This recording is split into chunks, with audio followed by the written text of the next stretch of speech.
You work so hard. You show up every day. You do what's expected of you. But deep down, you know the truth. One paycheck shouldn't decide how your life turns out. But what if your evenings meant progress? What if your weekends built freedom? What if your laptop became more than just a screen? This isn't about quitting your job. It's about giving yourself options. While others crawl, you start building. Quietly, consistently, and on your own terms. No pressure, no guessing.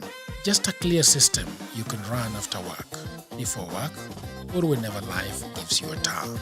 That's what Goldmine on hustlesafrica.com is for.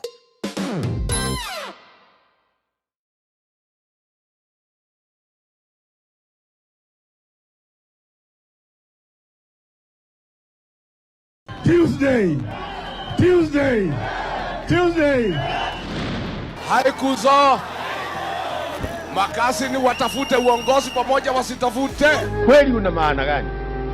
Una maana wewe ni binadamu ya mavi ya kuku.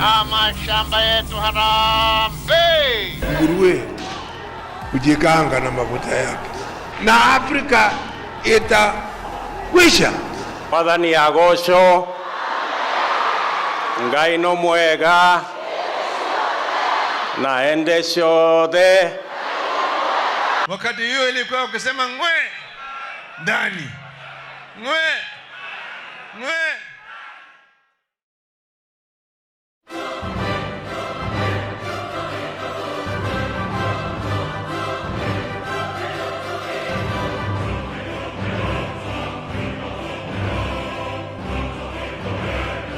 I'm happy to see that my beloved country, Kenya, and the President of Kenya is visiting here today.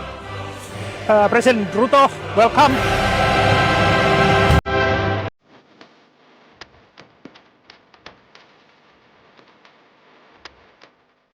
This is in many ways a historic day in the sense that the last state visit of a Kenyan president was in 1987, and Kenya is very much a middle power, a voice that needs to be heard. There's a reason why William travels to Brussels, to Norway, to Helsinki. It's not because he thinks that these places are great.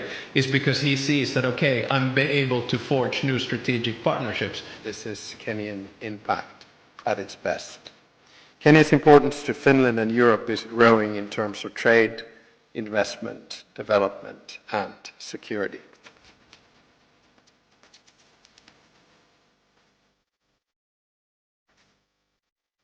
I am particularly honored by the invitation to participate as a guest at the 14th Kulturanta Talks, becoming the first African head of state to do so.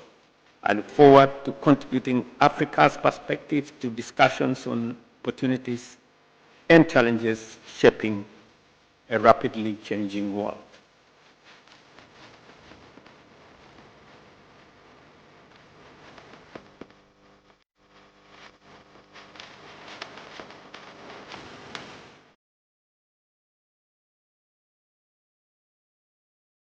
All right, hello there, people of the internet. My name is Oduor, and this is Political Headache. Today, I'm in the studio with Alex Matere and Mr. Kachola. Gordon, right? Yeah. I'll be giving them an opportunity to talk to me about themselves. I know both of them are politicians. So last week, he's not a Mr. Dr. William Samuel. Alex will refuse.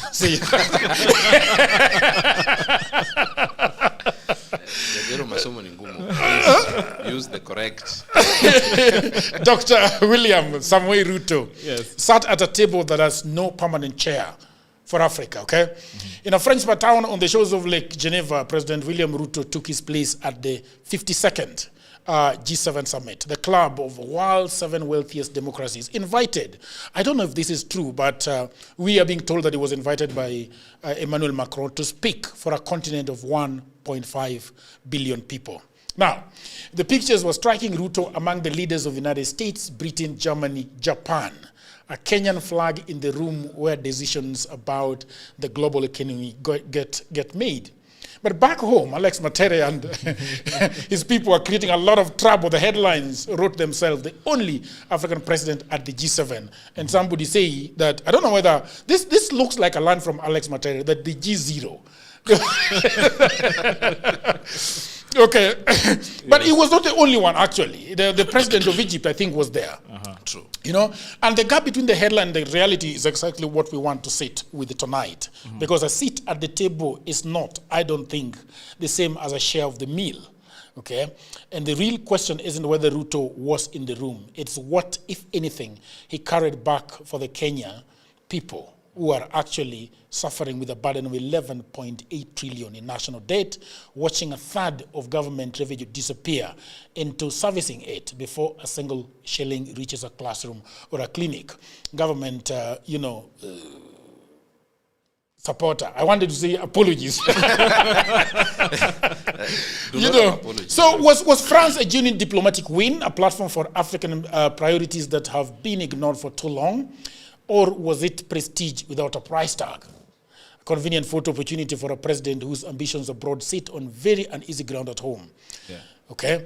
To unpack all of these, I'm joined by two guests who see this from different perspectives. Okay. So Alex Matere. Alex Matere is a prominent young Kenyan politician. Alex, do you agree that you're young? Young Kenyan politician? The only divergence would be if you call me youth. Yeah. I'm no longer youth, but I'm young. Yeah. Advocate and executive director of Youth Bridge Kenya. Yes. Okay? He's currently one of the most closely watched candidates in the country contesting the Westlands parliamentary seat ahead of the 2027 general election. He speaks for a generation that has already shown, okay, in the streets in 2024 and 25, but it is done being spoken about. Alex, welcome. Thank you so much. All right. And Gordon Kachola. Gordon is a prominent Kenyan foreign policy analyst, diplomatic expert, and an institutional founder, known for his commentary on Pan-African trade, global governance, and regional diplomacy. Every time I sit here, the people of the internet are looking at who supports the government and who doesn't, so that we can take our sides. Okay? Yeah. All right? And I want to start with Alex. Alex, I was looking at Mzalendo website, and they have been tracking what the president of the country has been doing. He had promises, 86 promises, okay? He has broken 15 of them so far. He has not started, there is none he has not started. But, and I was asking myself, so if he has only broken 15, but has done 8 out of the 86. Yes. So, I don't know, it looks like an 8 to me. And people from Linda Mwananchi are really, telling the president that he has to go home. We can bring Justin Muturi, we can bring Matiang'i, we can bring Paul Njoroge, we can bring everybody, so long as the guy goes home. We wouldn't care. Bring Uhuru Kenyatta. He has a lot of debt, but we don't care. Bring him in so that we can, remove the president. What is your summation of Ruto's presidency? First, let me start by appreciating the invite that you accorded to thank me. you. And you guys have been doing some exemplary job here. And kudos to you. Yeah, thank you. The entire team. This is my first time here, and I'm looking forward to more productive and insightful engagements going forward. Yeah. Even, don't be shy. When I'm sworn in as a member of parliament for Westlands, always pass an invite. I'm just next door, because this is the Goreti North, on the other side is Westlands, and I'll always be available very early in the morning. Very early in the morning, I'm sure. So back to your question. Ruto's presidency. I don't know where to start from, or basically what has happened first at the G7. Okay. I watched live the proceedings at the G7, and immediately I saw that clip coming on. What ran into my mind was Malcolm X's famous speech, The Ballot or the Bullet. I don't know if you've listened to it. The ballot of the bullet, yes. The ballot of the bullet. And he talks about a house Negro and a field Negro. And he says the field Negro was the Negro who used to work on the fields. He used to work in the farm, in the sisal plantation, in the sugarcane plantation. Okay. Then you had a house Negro. So a house Negro used to live at the basement of the houses, because you remember those days in the US. Yeah. The houses used to be designed in such a way that you had a basement. And he says the house Negro, his main job was to stay next to the master, and he was to assist the master in cooking, in cleaning, and in taking care of the affairs of the That is the house Negro. That is the house Negro. Okay. So he continues to say that whenever the master was sick, the field Negro would actually pray for the master to die so that he can get his freedom. But the house nigger would even be more sick than the master at that particular time. And he says in verbatim that whenever the master was sick, he would come and ask, "We sick?" Yeah. So the master's misery was also his misery. And when I looked at that, I actually saw a house nigger. Mr. Ruto. That this is a black man who has gotten that rare opportunity of hanging around white people. So he was the only white people. And he now looks back to Kenya and across Africa and he says, "Hey guys, look here. I'm the only black man here. I'm the only black man who fits, who has been honored by these white people. I can consider myself as what the French would call during independence an évolué. An evolved black man who now is only black in skin, but his mannerism is actually white. Which is really unfortunate. And that basically summarizes the kind of leadership that we have had in this country. We have not been inward looking in terms of even providing solutions for ourselves. If you look at the kind of lifestyle our people are living in, if you ask me, the opportunity cost of William Ruto's foreign trips, if that budget would have been shelved to take care of our healthcare, to take care of our education, to take care of even our social services, it would have been more prudent to sort out the issues that we have here, as opposed to living lavishly, hiring a plane at 5 million per hour to be able to global trot as if he's a tourist, rather than sitting here and sorting out the problems of Kenyans. And by the score of Mzalendo Kenya, 15 out of 86, man, that's an E. That's a strong E. 15 out of 86, that's a strong E. When you get an E, there is no even an opportunity for you to repeat the class. The only opportunity for you is actually to be expelled from that particular class. And that is the position that we have as Linda Mwananchi, that William Ruto has scored poorly. In fact, apart from scoring, he has even degraded the lives of Kenyan, of Wananchi. And that's why we are saying that anything else, if we can be able to send William Ruto home, then 80% of the challenges that we have as a country would be sorted on that. That is I didn't expect that, man. I thought you were gonna give Mgala Muena Akimpe. I thought you were going to go that direction. So before I go to, perhaps I should go to the gentleman, and then I'll quickly come back to you, because there is a lot you have said. Before even you come to me, Jagero, please kindly explain to Alex what Mzalendo found out. Just read to him bit by bit, explain to him as from Mzalendo's website. Then you can now come to me. Please explain to him. Ruto gave 86 promises just before 2022 elections, and he has broken 15 of those promises, meaning that you can subtract from 86. I didn't go to school. What does the math say? From 80? 86 and 15. And 15. Yeah. That is 71. 71. Yeah, so 71 he has done, although there is an addendum, a note there, that says that he has also started a few that he has not finished. But I don't think it's an E. so that simple math.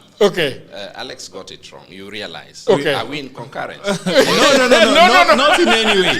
Not in any way. Whatever you say, that 15 out of 86, just allow me land. 15 out of 86 have been done. It does not necessarily translate that the remainder has been achieved. The remainder has not been achieved. Right? And this is someone who is very short in terms of credibility and is very short in terms of the truth, right? So you cannot say that you are going to apportion him 70% because 15 have been done out of 86. Protect my time. Go. Are we in agreement that from that simple math, Alex got it wrong? Yes. Perhaps he understood it wrong. He understood it wrong. Yes. So if you can get that simple math wrong, I don't know what you can get right. But allow me to begin by contextualizing Ruto's presidency. In a very short way. In fact, I don't want you to go there yet. Okay, fine. Probably, I want to start by asking you the first question I asked him. What do you think about this government, about this country, going to 2027 elections? How do you think Ruto has done? And then you're gonna talk a little bit about Ruto's travels, but I want to come back to him. Okay. Yes. So number one, you realize that for the longest time, we have always run a country on manifesto. Okay. But here, Ruto is running a country on a vision. And that is one thing that has lacked in this country for the longest. Because nobody, all these politicians will tell you, you cannot implement successfully a manifesto in 5 years. But you can lay a foundation, a vision for the future generations. Ruto is not looking at 5-year term. Ruto is looking at the next generation, not next election. And shall we understand that, or should we understand that, then we will begin to understand this gentleman called William Ruto moving into the future. Onto his travels. I think that is a beautiful conversation we are going to dive deep into. Okay. And I think there is nothing fundamental and so crucial like having Kenya at the most consequential table in the global stage. I will explain in the next few minutes. Yeah, but I want to get you back to, I want to get back to what you have just said, that Ruto is fundamentally laying a foundation for generations to come. Yes. But I don't think that's what he was doing when he was talking to people in 2022 and before that. He was talking to people about what he was going to do in 5 years. So when you change the goalpost and say suddenly that he is going to be, we probably that Ruto is not looking at Alex Matere, but is looking at the grandchild of Alex Matere. I mean, why should I then vote for you? Let me explain. Why am I saying Ruto is looking at the next generation, not the next election? It's because our country has been run on a manifesto way too long, way too far, that we do anything just to win an election. But we are not doing everything to ensure that we secure the future of this country. When we want to win an election, we will throw subsidies left, right, and center. When we want to win an election, we will ensure that, Jagero, you feel so good, so nice today, irrespective of how difficult life will be for you after that next general election. So Kenyans have been living for the moment. Kenyans are not living for the future. Okay. And the danger with that, when you live for the moment, is that you reduce your visibility. Your vision is blurred by what you get today, not, and even the Bible tells us a good man leaves what? Inheritance, not just for his children, but for his children's children. Meaning what William Ruto is doing today is leaving an inheritance for us, a country that can sustain itself beyond him as an individual at the presidency. Okay. I think that, somebody, Alex Matere, probably would argue with you that Ruto found this country bleeding and he needed to stop the bleed. But is he stopping it, Alex? Is he stopping it? Because he's, according to Mr. Kachola, Ruto is actually looking at your grandchild, not really you. But your grandchild is not here to vote for him, is he? First, I think the Constitution of Kenya is quite clear. Okay. That once you are seeking public office, you are seeking public office on a term of 5 years. You're not seeking public office for 30 years. You're seeking public office for a term that is guaranteed and limited by the Constitution for 5 years. So by the time you are sitting down to conceive a manifesto, you need to know, assemble the best brains that you can manage, assemble the best skills that you can access in this country to be able to draw a manifesto that you can be able to actualize within those 5 years, right? And that is basically the opportunity that was presented to Ruto. Unfortunately, rather than doing that, he is the master con, the master of sloganeering, right? So he comes up with a wheelbarrow, a fancy and glossy 16th century machine, moves around with it, convinces the mamambogas and boda people that once I assume and I put down the Bible, your boda will translate into a matatu, then you'll have a supermarket, then you'll have a fleet of logistics vehicles, then you'd go into transportation, and overnight you'll be a millionaire. Mama Mboga, you'll own a supermarket, and the song goes on.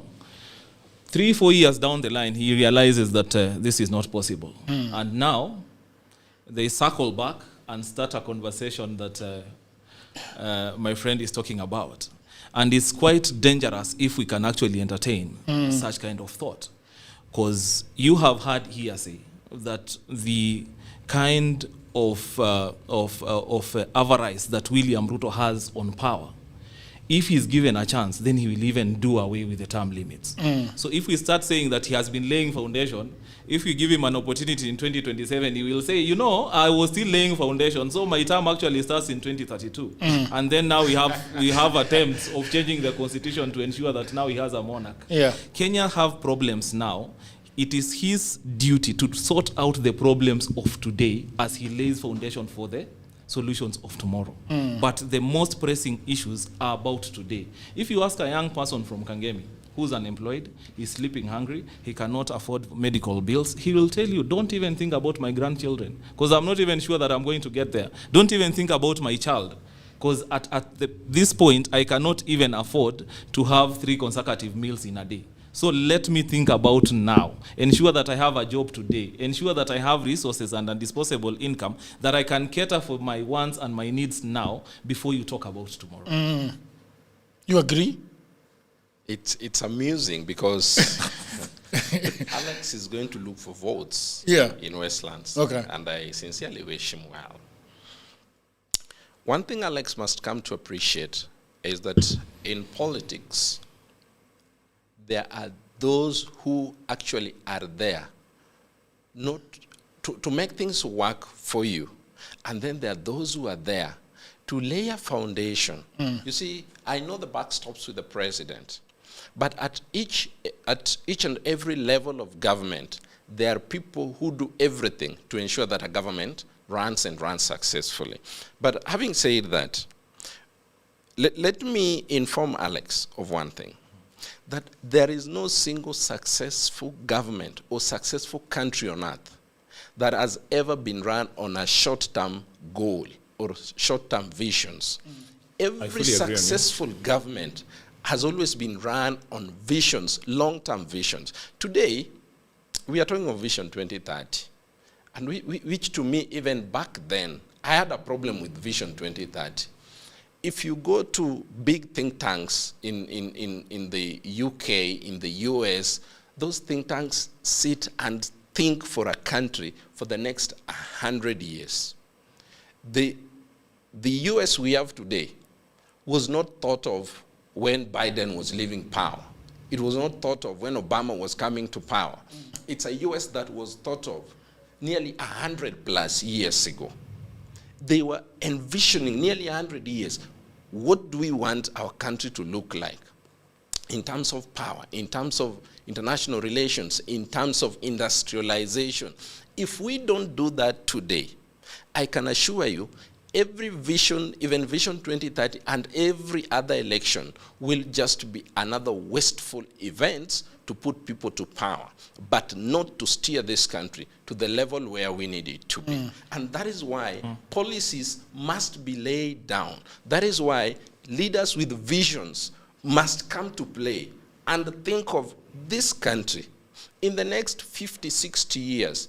And I call on to the president. He must now come out and tell Kenyans his vision with this country. Because 2030 has just arrived. Have we achieved what we were supposed to achieve? Are we even halfway? No. So if we have not even gotten close to what Vision 2030 envisioned, where are we going to be beyond that? And that is why the president must call the country to order and begin to tell the country, put his men on table and envision this country for the next 50, 100 years to come. I understand what you're saying, but my problem with your stance is one, because it feels like when Ruto was, going to the people and talking to them about the start of 2022, I don't think this was the exact conversation that he was having with Kenyans. And this is where I have a problem. And it looks like now Ruto is monopolizing the fact that we need 2030, we need 2045. I think that's a conversation that is bigger than Ruto, so to speak. Correct. All right? And that's what I'm saying. And so if he's trying to grab, to hold on to that, it looks like for me he's changing the goalpost. Because that is not, we did not elect Ruto to talk to us about 2030 and 2045 and 2050. Jagero, you got me wrong. You got me wrong. Yeah. And let me come clear. And to add, Ruto is not a think tank. Correct. And that's why I'm saying he must call men to the table. Yeah. And when I say not just men, men and women who can think for the country moving into the future. Yeah. Probably he has, because you saw the other day when Nani presented a paper to him, Professor Anyang' Nyong'o. You saw Anyang' Nyong'o presented a paper to President William Ruto. Correct.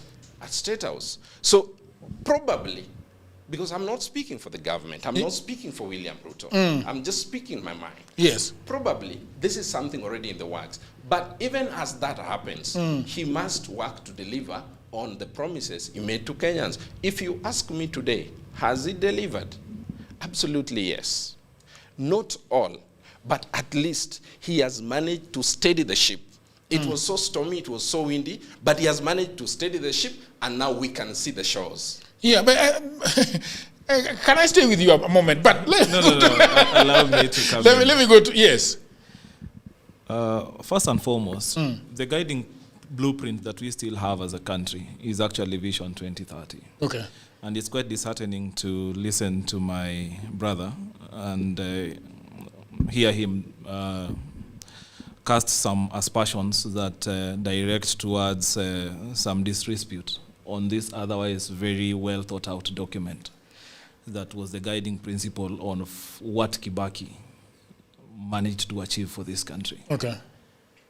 That said and done, if you are talking about long term, we need first to sit down, analyze, and evaluate what Vision 2030 detailed in terms of our transformation as a society. Reference to this particular document is actually key. And if William Ruto would have even had a sneak peek of Vision 2030, then he would not be hawking a wheelbarrow around. He would be hawking industries, manufacturing as the core towards transformation of our economy. Unfortunately, because of political expediency, that did not sell. And you actually capture it right, that William Ruto in himself is not a think tank, right? William Ruto in himself, he never even sees this country beyond his presidency.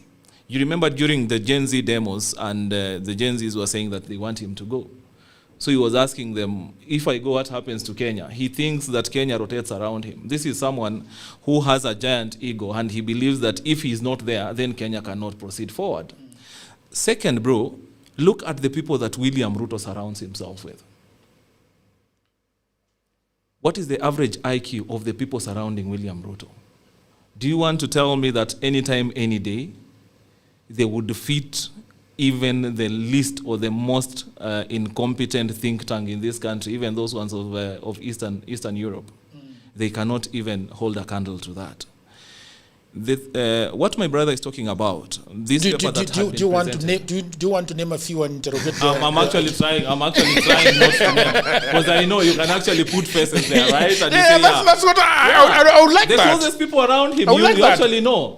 And the average IQ. Pick something. The average IQ. Pick something. You might actually be the most intelligent person, but when we introduce the average IQ in the room, you realize that you are just as an idiot as the least intelligent of them all. Okay. And this is basically what William Ruto has actually shown us, that he's a PhD holder, but he's hanging out with a class 2 dropout.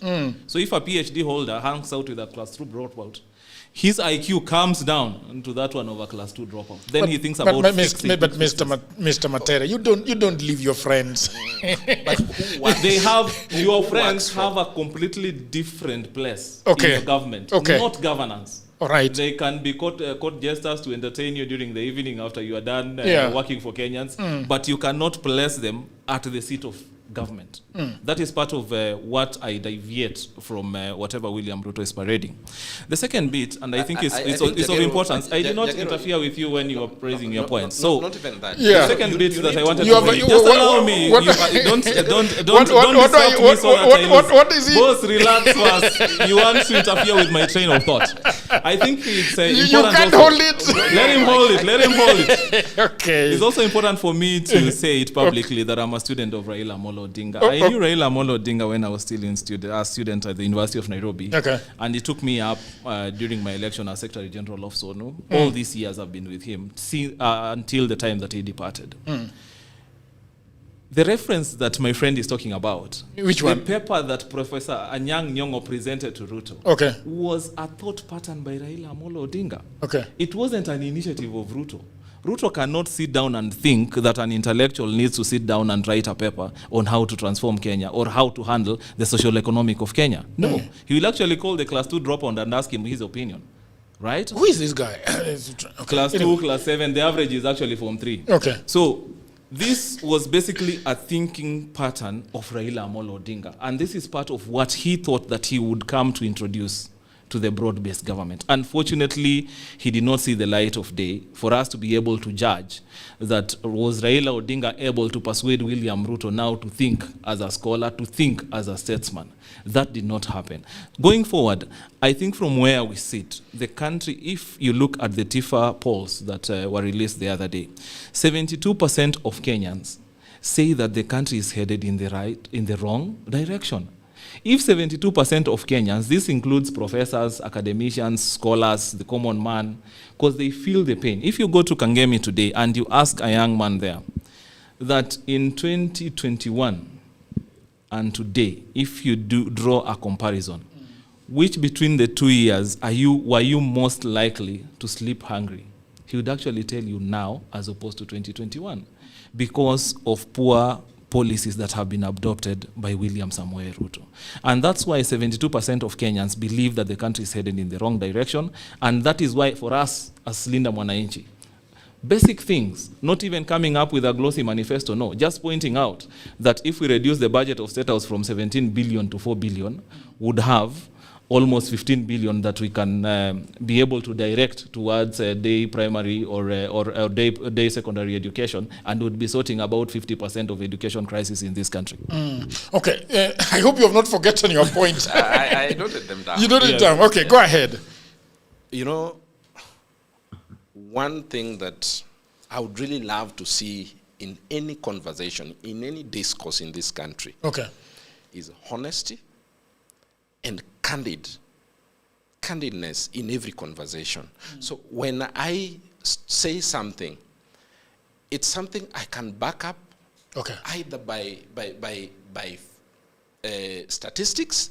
I can back it up by reference. When my brother here says people who run the country are class 2 dropouts, and the best is a Form 3, it is proper that he says this person is in this ministries, this director is in this particular portfolio, and we have questions about his academic credentials.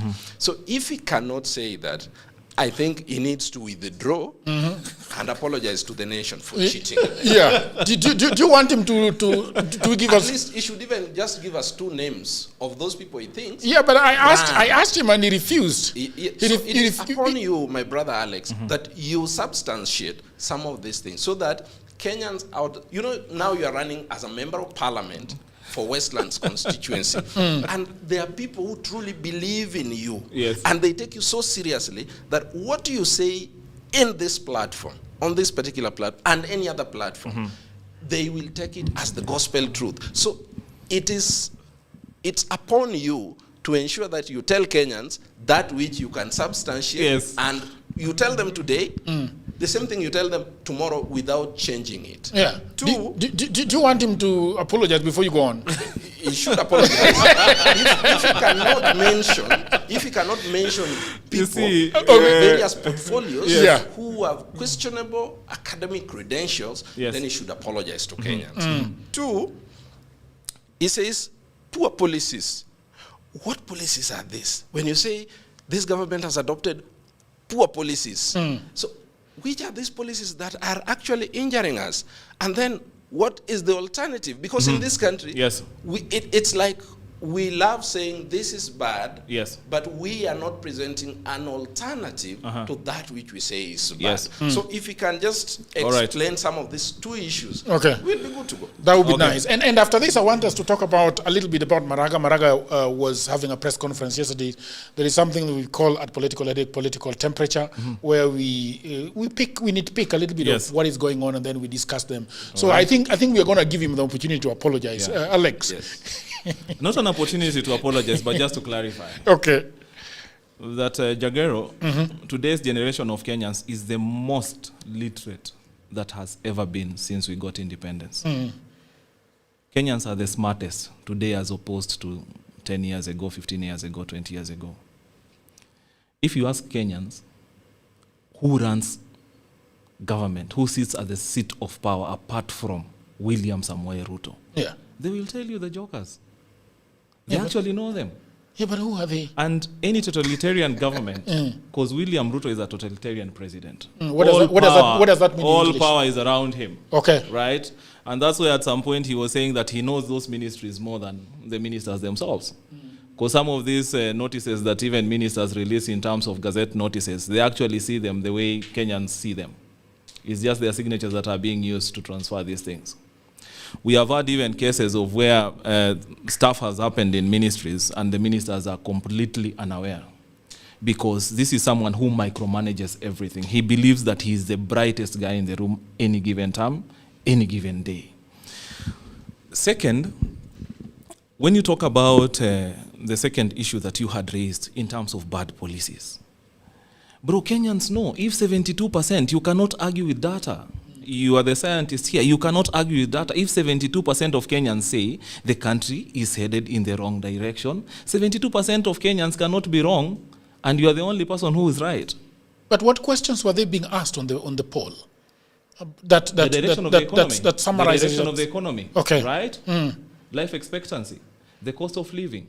Those are some of the indicators that basically they would have asked scientifically, and they would respond to those questions. So if you ask me in terms of alternatives, I don't even need to say many. I've actually given you one. If government has lopsided their priorities, and Uhuru used to spend about 4 to 5 billion shillings to manage State House and all the state lodges, then you have William Ruto in 3 years. He comes up and the budget skyrockets to 17 billion. And every single day, you see him parading delegations from Marsabit, from Kisumu, from wherever else across the country, as part of that particular kitty being used. Those are questions that you have to ask yourself. If you look at the renovation of State House, you ask yourself, was it really necessary? Was it really necessary as an expense to the taxpayer? They are saying that they no longer need simple tents. Stuff like the housing, which I think is one of the most contentious issues that we discuss every single day. And my friend would actually talk about it as being a foundation to what should come in 2045 years. Bro, do a simple random sample. Ask Kenyans in the streets, do you have a house? Like, do you have a place where you can put your head and rest? They'll actually tell you, yes, they have. Ask the second question, what is the most pressing need that you have? They'll tell you employment. I do not have an income. There are no fewer houses in Kenya. Houses are there. What people do not have is the financial muscle to pay for this rent, right? In Westlands, where I come from, bro, for your information, there's an affordable housing project that is going on there. Cross over to Kibagare slum and ask them how many of those slum dwellers have had an opportunity to start purchasing a house there. You'd get is 0%. We are still circling back to the same issues that we had, that you have few people who have the money, they'd go buy the houses, then they would come, inflate the rent, and still rent it out to these slum dwellers. So in terms of even the priorities, affordable housing in this financial year, I think they have allocated about 120 billion in terms of the money that is coming from the deductions of the payslip. We did our own economical survey and research. Found out that you mean Linda Mwananchi? Day secondary school, sorry for that. Day secondary school if we have to give our children free day secondary school, we only need 40 billion. You can imagine, man.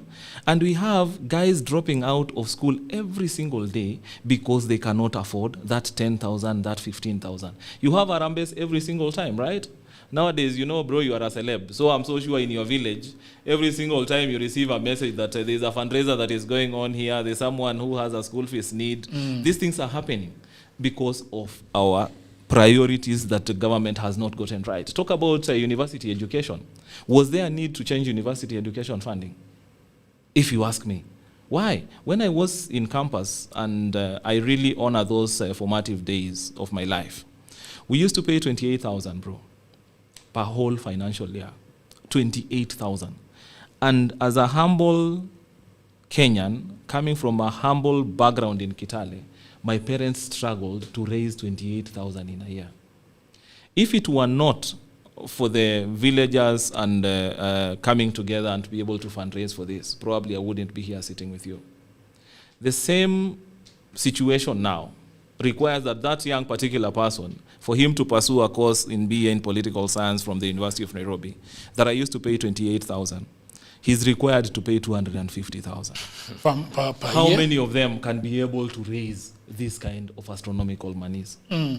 Very few of them can be able to do that. Last bit, if you look at the biggest chunk of our population, is actually the young people. So this means something very simple, that government priorities, government spending should be directed towards young people. You should try as much as possible to offer education that is affordable, education that is effective, education that is also timely with the changing global trends.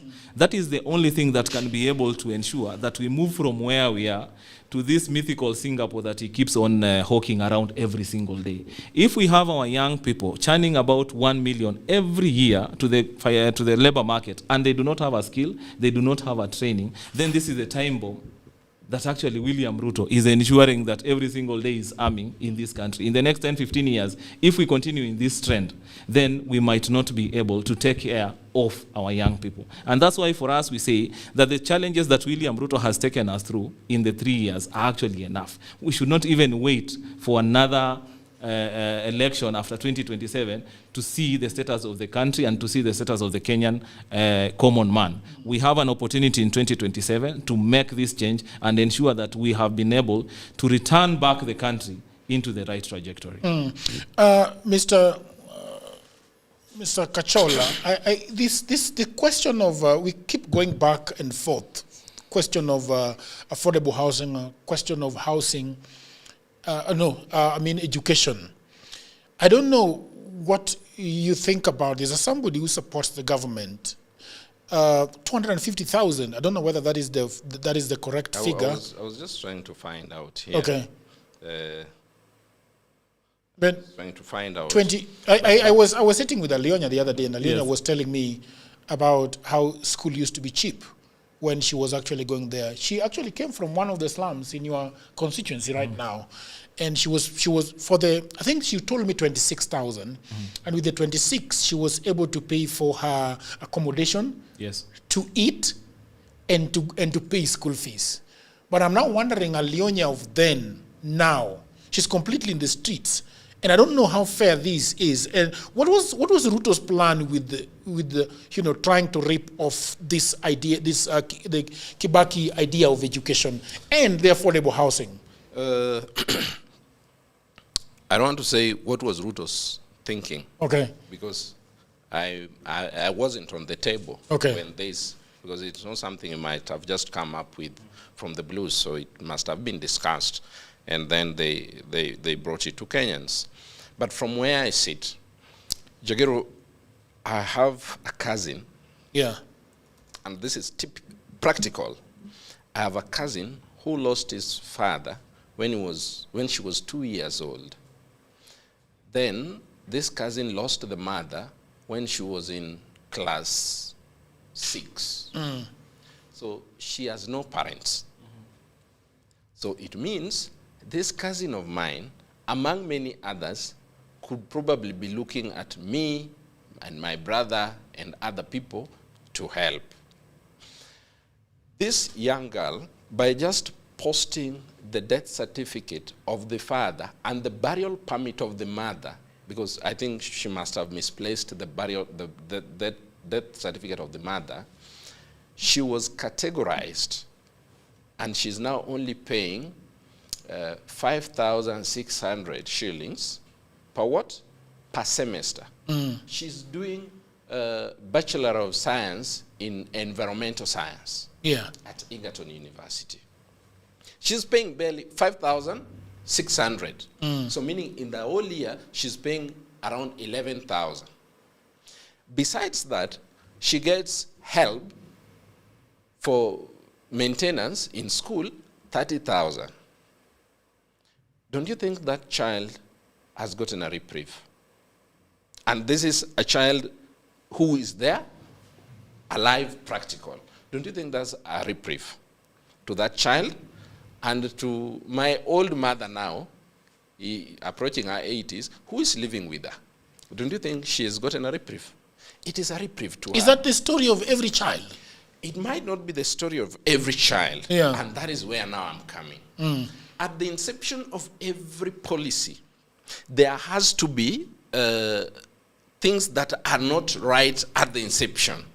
But as people move along, then those points are identified. The loopholes are identified, which of course you realize after the hue and cry from the public that identified loopholes where someone is placed in a band that they ought not to be, there was a change.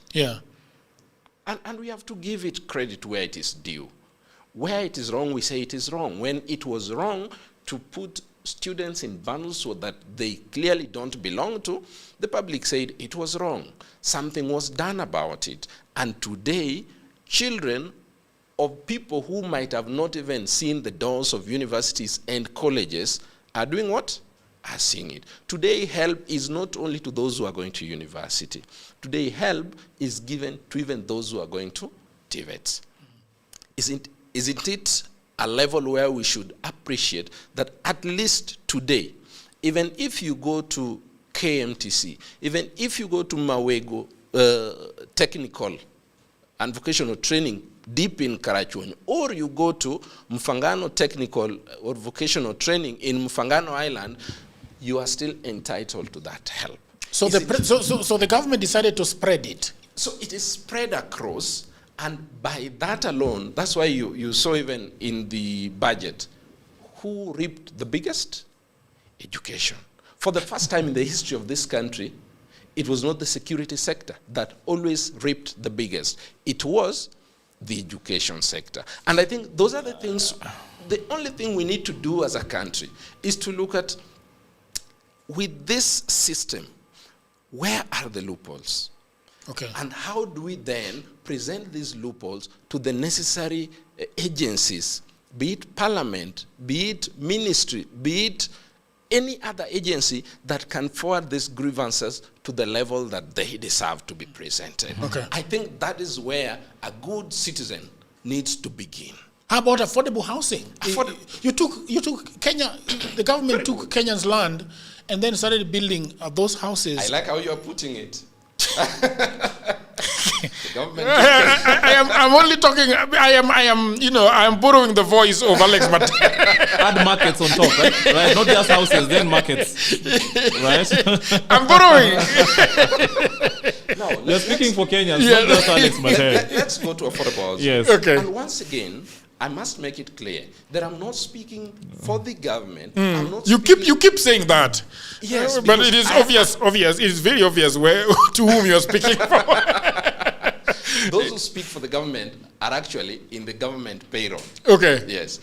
So, can I ask you a question? Please, can I ask you a question? On the same, I want to underline the people on the government's payroll. Do you feel, as somebody who supports this government, that you guys keep on having to be on the defense all the time? Like, ask not what my country can do for me. But what I can do for my country. Are there too many fires that you have to cover with blankets? There is none. Absolutely. In fact, I dare say, with the proper communication Okay. The government cannot firefight anything. There's nothing to firefight. Do you think there's a proper communication from the government? No. But then that means that the government is not helping you guys that are supportive. It's not just about helping me. Okay. Ask not what my country can do for me. No. I am asking you as a person because you are desperate to save this government. I'm not desperate to save this government. What I'm doing what is other what word can I all use? Citizen ought to do. Okay. Because where it is wrong, I say it is wrong. And not just say, but offer an alternative. Okay. This is not being done the right way. I think it should be done like this. Okay. That is exactly what I'm doing. Yeah, to affordable housing. Affordable housing. And I noted it here, housing project. Last election, Jagero, I worked tirelessly for Raila Odinga's election. Unfortunately, we lost. Yeah. I read, in fact, I read the 207 manifesto. There is no best manifesto that Raila Odinga had more than the 2007 manifesto. Okay. Then the Azimio la Umoja manifesto. Did you know that housing project was in Azimio's manifesto? It is there. Just pull out the manifesto from online, and then you will find the Azimio manifesto at the housing project. Maybe the manner in which they might have implemented would have been different with the manner in which the current government is implementing. But is it true or is it desirable that we get rid of the ISOs in the name of slums? True. It is desirable. Yeah. Yeah. It's so sad, Jagero, when you fly from Western Kenya past Kibra, when you leave Ngong Forest, now you're flying past Kibra to Wilson, you want to cry. Yeah. So is it good enough to get rid of these slums? Yes, it is good enough to get rid of these slums. We may not agree, for those who do not support, may not agree with the manner in which it is being done. But they too agree that it should be done. What I will ask of them is present an alternative on how it should be done. But how do you like your how? Okay, how do I like my how? Yes. Very good. One, the houses are built with your money, with this money, and my money for those who are in employment. And then, if I want a house, then I will do what? I will buy. If, let me say, for example, you use Alionya, so let me use Alionya. She's my friend. She will not crucify me. Yeah. If Alionya wants a house in Kawangware, or in Kibra, or in Mkuru kwa Ruben, she will do what? She will move in, she will apply, move in, and you know the beauty with this thing is, you are not asked to pay the money at once. So if the house is 2 million, you are not being told, pay 2 million. You are being told, the rent is what you pay. But over time, after some years, upon paying that rent, so you can choose if you are able to pay like 5,000, and the rent there is indicated to be 3,000. It is helping you to cut down on time with which you will. But the Kibera houses that you're looking at are not actually 3,000, bro. Yeah. Is there one for 3,000? Rent. Yes. Where? Yes. Go to Mkuru kwa Ruben. I was there, I think 2 days after the launch. I didn't go during the launch. I was there at least to see for myself. Yes. Because sometimes you need to speak out of facts. To see for myself, whatever I saw on TV, is it what is there? And then you realize, Jagero, in that house, you have clean water. In that house, you have piped gas. In that house, there is an internet for you. And all these things, you pay them. They are not for free. You pay them. They are affordable. For example, the gas. You pay what you have. If you have 100 shillings, you will just put. I don't think me, Alex and I are talking about the same price. I think Alex is asking you whether there are affordable houses where you pay 3,000 per month. That's your question, right? That's not my question, though. Yes. My question was, you are saying that as you fly from Kisumu to Nairobi, you see the ISIL in Kibra. Yeah. But when I was going to school, I had friends who were coming from Kibra. The houses there, sometimes you'll even find houses that are less than 1,000 per month. Mud house. Yes, mud houses. 500 bob. Yes. And I am assuming, Mr. Alex, that these are the people that the government wanted to give affordable housing. Exactly. And so when I don't know if you allow me to come in. Okay, you come in. Because man, sometimes it's my blood is actually boiling. Okay, sometimes let it boil. To these misconceptions that government apologists normally have about Okay. Bro, I don't know the last time you went into a slum. For you to think that 3,000 bob is something that a slum dweller can raise any single time, any single day, in whatever manner that he would want. Guys in Kibra, guys in Meshegwe here, guys in Kilogoro struggle to raise that 500 shillings bob in a day. Even getting that 500 bob is a problem in itself. Go to Westlands, bro. Even you can try that tomorrow morning, or even now after we finish the show, we can go. Go to that stage. You will find a multitude of people walking towards Kangemi. The fare from Kangemi, from Westlands to Kangemi is 50 bob. Why are they walking? Is it because there are no matatus? No. It's because they would want to save that 50 bob so that they can buy a packet of milk for the family. Right? So there is no inadequate housing in Kenya. The problem that we have is income. Who tells you that those guys who stay in Kibra will not want to go to Lavington? They would want to move to Lavington every single day. But the landlords there, they supply that kind of dilapidated housing because there is demand for that, because our people do not have money. Second, all countries that have been able to develop, talk about China, talk about Singapore, they did not start with affordable housing. Even the model that William Ruto parades every single day, the Singapore model, they did not start up with housing. And that's why, bro, I'm so keen on this investment in education and skills development.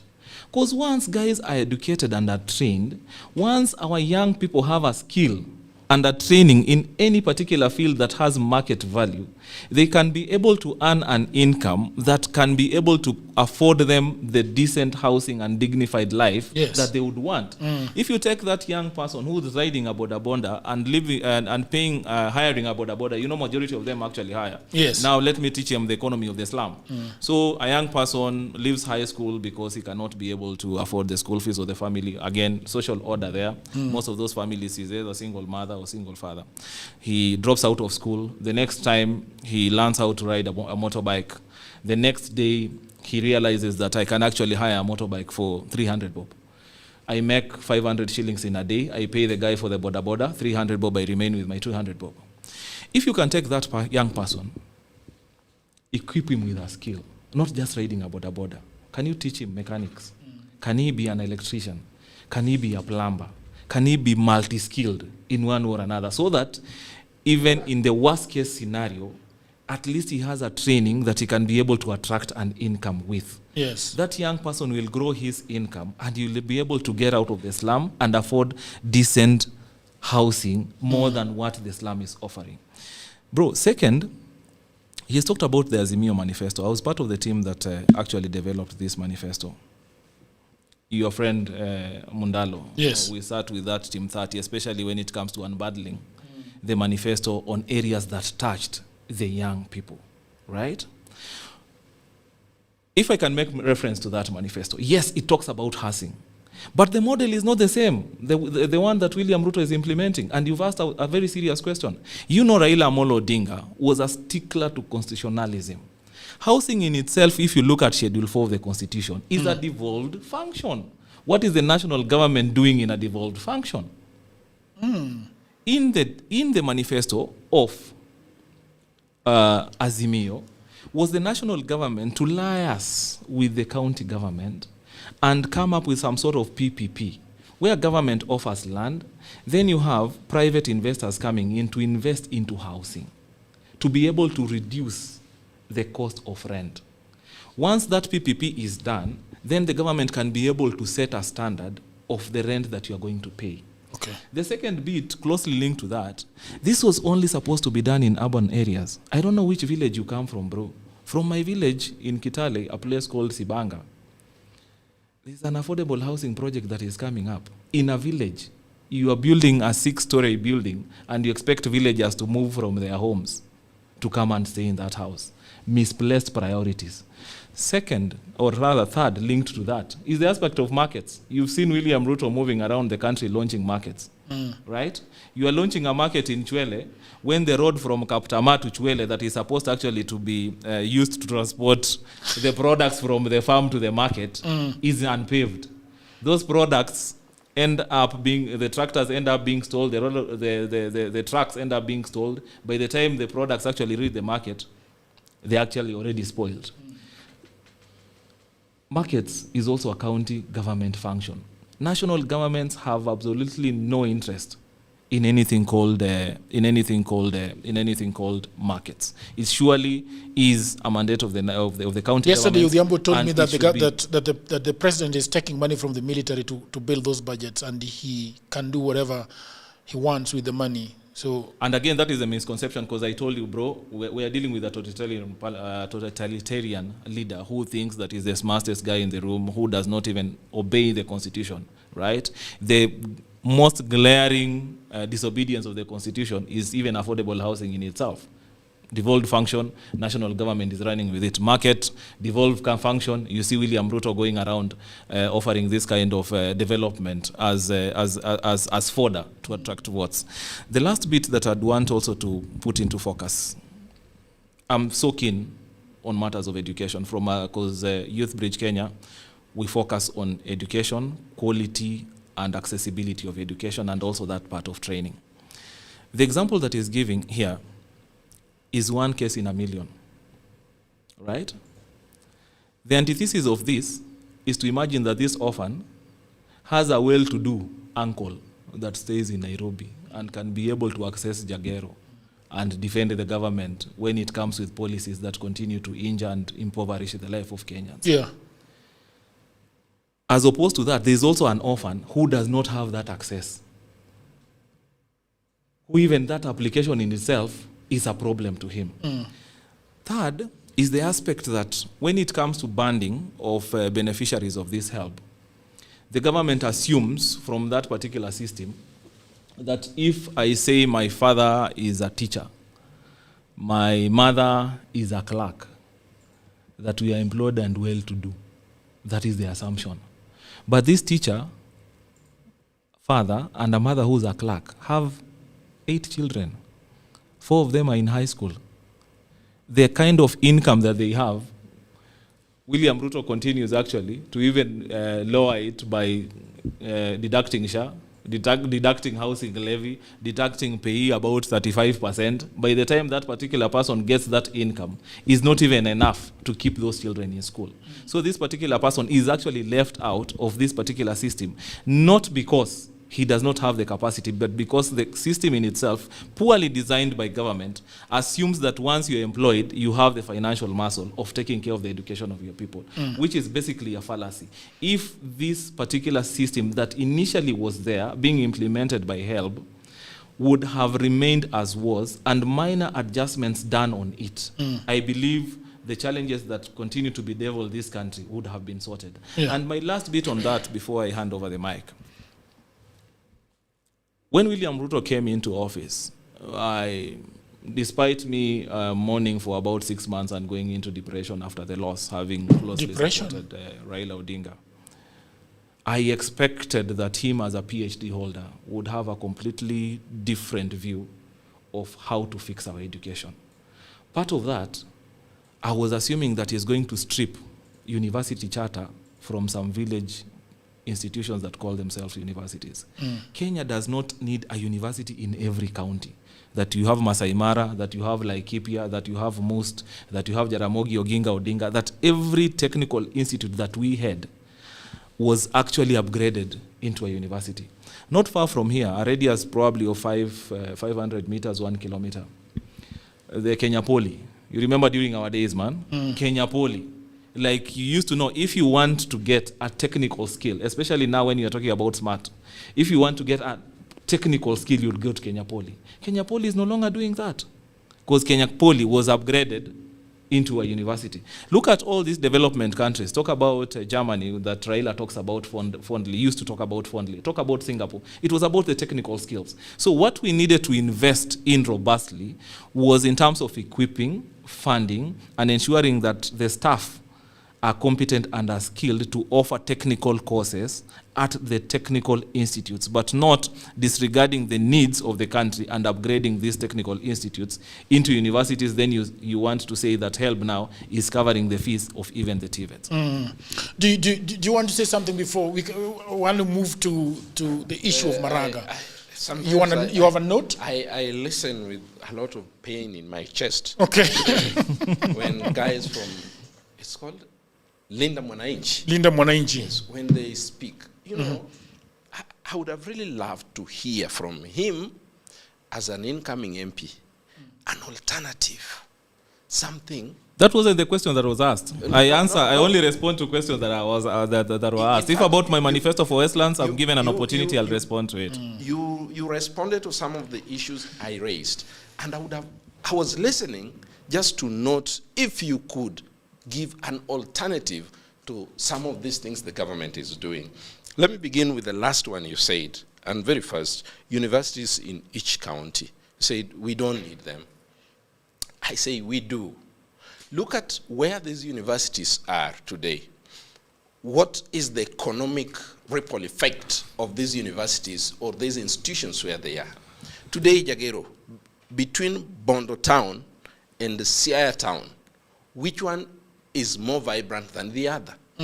It's Bondo town. Why? Because of the institutions. Any town that has a university, any town that has a learning institution, higher learning institution, the economic dynamics of that place changes almost instantly. Is that the reason for setting up a university? So I was actually wondering, man, that that university Just could have that motto. Allow me The function of the university is to spur economic growth in areas around where it's located. Allow me learn. So what should we do with these universities? Which sometimes I feel so bad about. Is that over time, over the years, we've chartered universities, but what are we chartering them to do?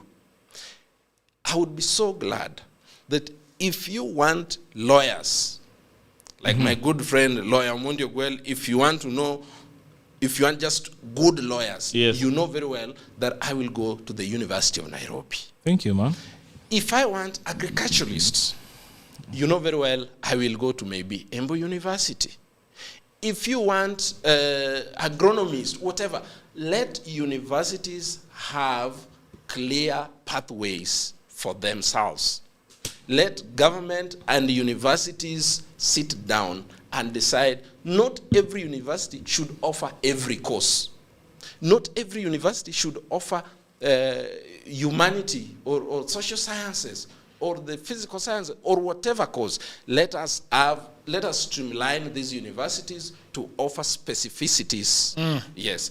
That one, I don't agree that the government has chartered universities from the time of Kenyatta to date and they are offering everything. It is wrong. Talking of markets, and I love giving scenarios. If you go to Suba South today, there's a market there built by the government, the ESP markets. In Suba South, Sindo town, for the longest, market day is Tuesday. Should it rain, my friend, there is no market. All these things go bad. See, which county are we talking about? Migori? Homa Bay County. Suba South. Gladys Wanga. Sindo. Gladys Wanga. Yes. All these things people lost millions and government lost millions in revenue because it has just rained. What is the problem? Which government, national or county? Both. Whatever revenue lost in the county is a revenue lost everywhere. Yes. So it is only proper. What is the problem? If our mothers, brothers, sisters, and fathers do their trading in a more decent and humane I think that is fair. That is but fair. Between Ruto and Gladys Wanga, who should be building that market? Well, Gladys Wanga should. Yeah. And Gladys Wanga. But Gladys Wanga is putting 500 million in a $2 train. Wait, no, not 500. In what? In a $2 train. No. It's not million. It's 1,000. 500,000, correct. So, yes. 500,000. But it's still $2. So, Jagero. Yes. We need decency in what we do so that revenue collection, even when you are paying, you also have. If Wanga is given 12 billion in a year to build a market, but he's going to ask for this from the military budget, I am like, what is going on here? You are diverting. Okay, yes. Fine. So it is proper that we have these markets, whether built by the county or the national government, but the bottom line is, that is dangerous. So the only thing we should do is to hold to account county's government that ought to do some specific things if they don't. Skills and equipping of young people. He said, I can't go away from the fact that you are asking Ruto to build a market, and Wanga has got 10 to 12 billion it's in not our even pocket. his function in the first place, man. And that is actually going against the constitution. Let us do this. Let us be practical. Okay. Trans Nzoia County. All right. How many markets have been built by the county government, for example? How many? There are many. County government. Yes. County government, there are many. Now, yes. You asked about Wanga. During her tenure as women rep, I think she built some markets here and there. As on this, I think someone should hold every governor accountable on what they should do for their people. There is absolutely nothing wrong with holding someone accountable. So now that we've moved from that, I don't want to move. Yes. Okay, go on, ask your question. You see, yes. I think when Raila Orengo and Co. and Alex Matere were coming up with the 2010 constitution, yes, they said that the minimum amount that will be disbursed to the county is 15%, but you could do more. Yes. All right? You could do more. Ruto realizes that, look, these guys don't have markets. Why can't he just put the budget to 20%? Or 25. Why is he withholding and only giving? How come it's just me to give breadcrumbs? Yeah. Why not just devolve? Now you may call it breadcrumbs. Okay. This is what year since the new constitution? I think the 16th year. 2010 years, the 16th year, yes. Yeah. But it is 13 years since county governments came to power. Yeah. Right? We know, Jagero, we know very well that monies that have been dispersed to our counties have been misused. True or false? True. True. What would you do? Assume you are the president today. I'm not saying that should be the case. Yeah. But assume you are the president. What would you do? About what? You are not taking from the county government coffers. Yeah. Okay. No, you are not. You are saying, okay, they have theirs. They have people who should hold them accountable, including the county assemblies. My problem with I have heard you. My problem is that I have an office here as a podcast, right? We have a kitchen down there, okay? And I've given that lady money to go and buy unga for that kitchen. Okay, she's not buying the unga. So now I'm going down and going to the supermarket and buying unga again, and I'm not asking. Okay, so the money that was given to you, and I think it is very bad discipline. It's very bad discipline to let people do what they are not supposed to do. Because the question we are asking is, why are we fast remaining with 85 for the national government? Because I am thinking there are things that are not devolved, right? Yes. Such as education. Yes. It's not devolved, right? And other things are not devolved. And so when we take money for education to go build markets, the question is why? Jagero, first, there's no money for education that has been used to build a market. Okay. Two, all right. You've given the money for building markets come from where?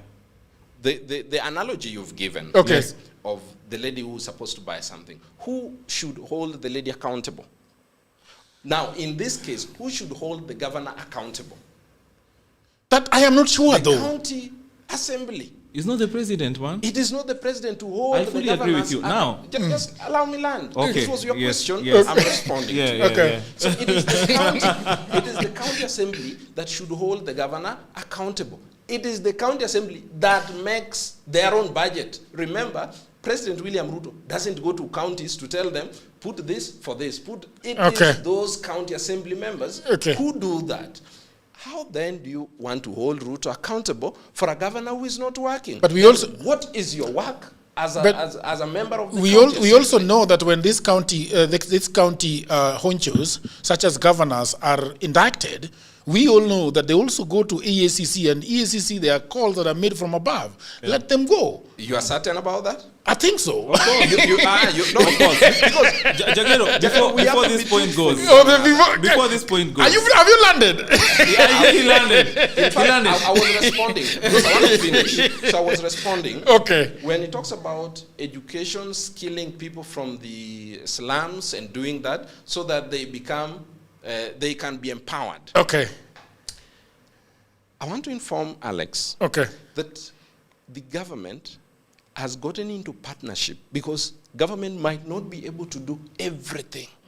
So they have gotten into partnership with banking institutions. I don't want to mention because you are not advertising for them. Okay. Yes. So there are banking institutions that offer scholarships to students, even those who have not gone to Form 1, those who dropped at Class 8. Yeah.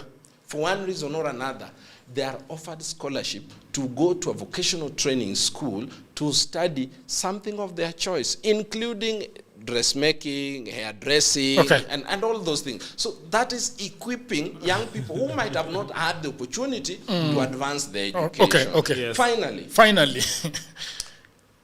I listened painfully listened to him while he was talking about affordable housing and people not being able to.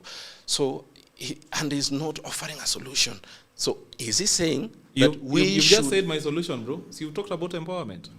No, I'm talking about empowerment, which you said there was nothing being done. So I was just telling you that's what why the government now is this doing. is my solution to that. So yes, when matters affordable housing, so would we rather have the slums that when it rains, everyone is swept away?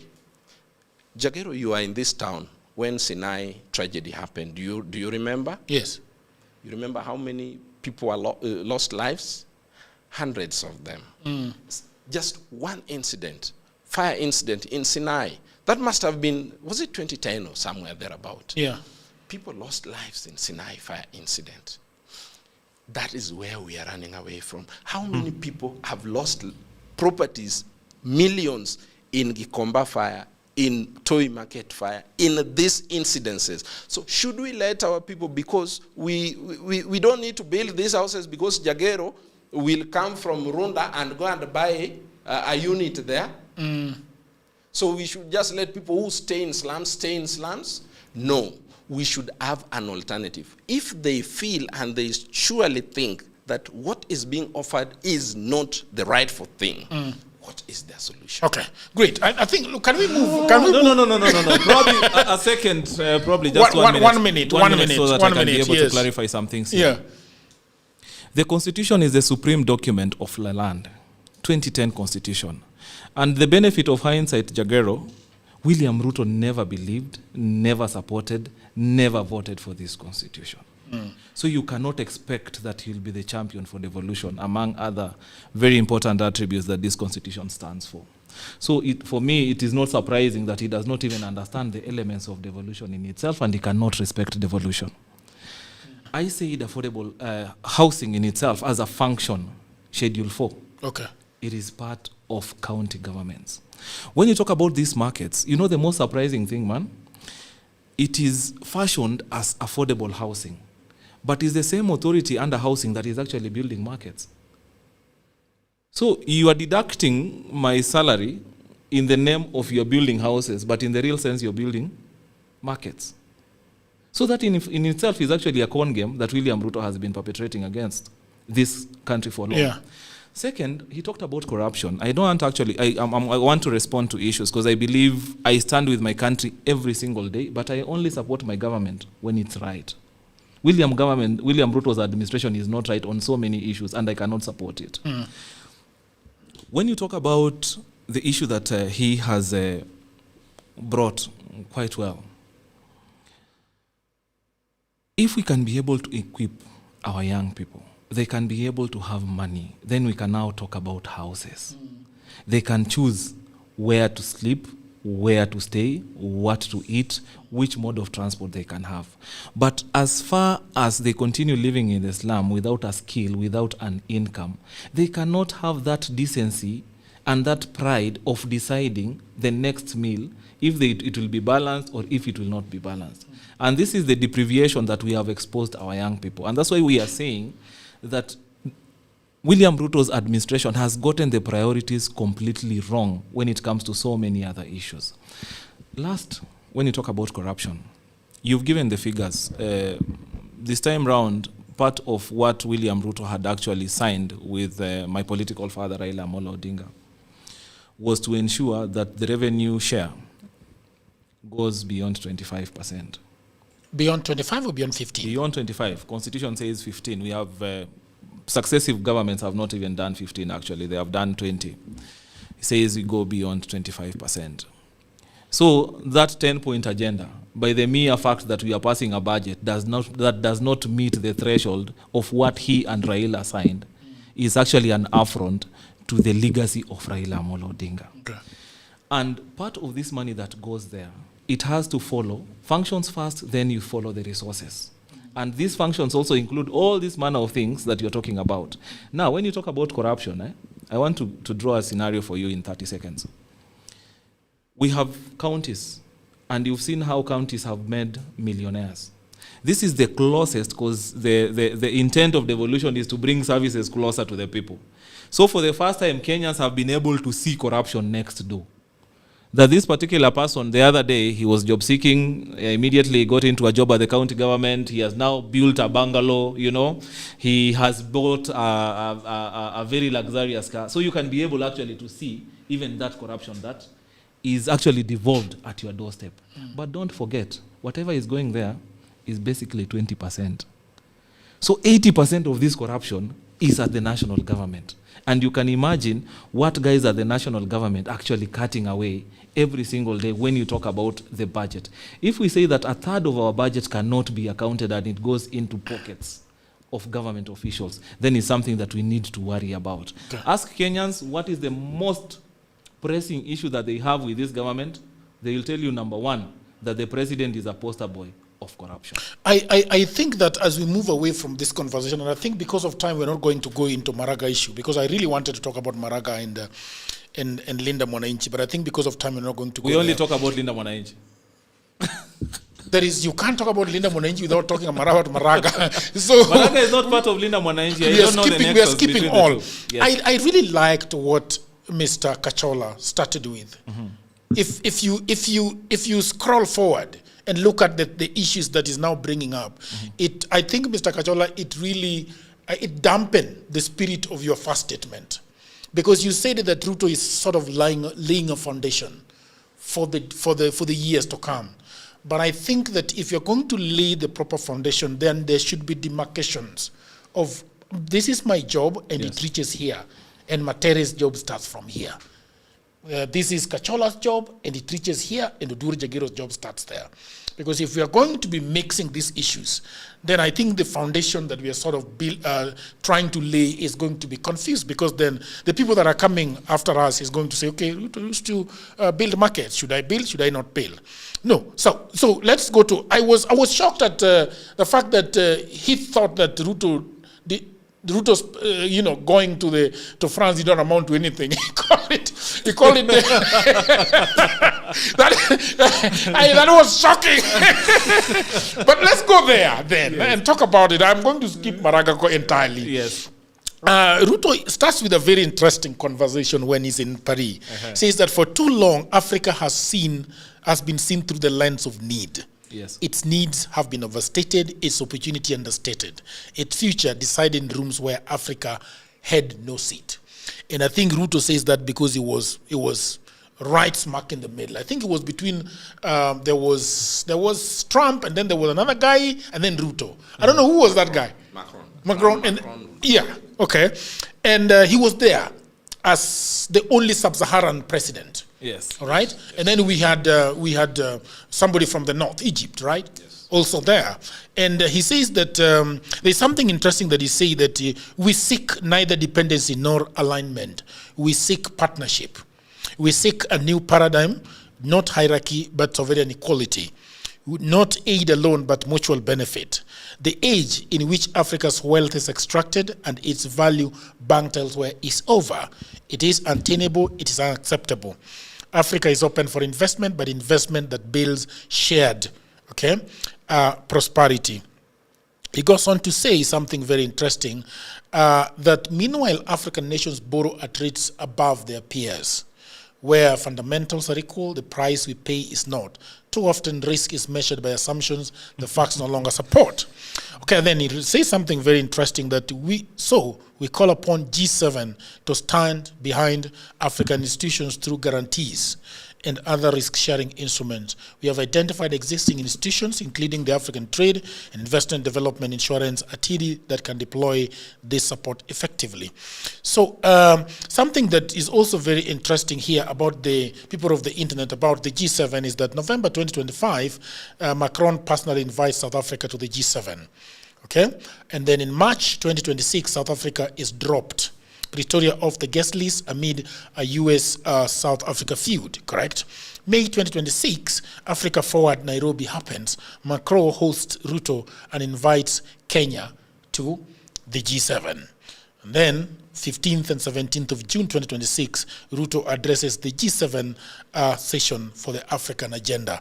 So that is what Ruto was there doing. Okay, some information that we need to understand for the in as far as the G7 is concerned is that 28% of the GDP's share of the world GDP by purchasing power has dropped down to about 50% since the 80s. Okay, as Ruto was being hosted at the G7, 67% of Kenya's public debt as a share of GDP as of June 2025 is about 11.8 trillion. And Ruto is talking a lot about debt when he is there, and he's complaining about what is going on there. So that is the issue. And I want to start with Alex. Alex, as a fellow Nilot, I was very...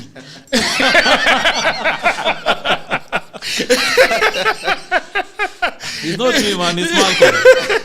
Yeah? It's Malcolm. It's not me. I was just quoting what Malcolm says. As a fellow landlord, you know, I think there is a video of Macron, of Ruto walking that lonely path, man, towards the path of power. Yes.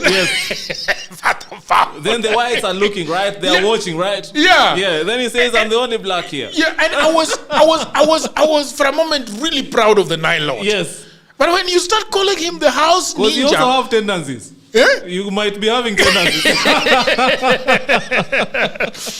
I was shocked, bro. Yes. So I don't know what. Yeah. Calm down a little bit from the high table of Linda Mwananchi. Unajua Linda Mwananchi inakuanga kama ile kiti hazina tabu. Taramuka kwa hiyo kiti hazina tuko na tabu.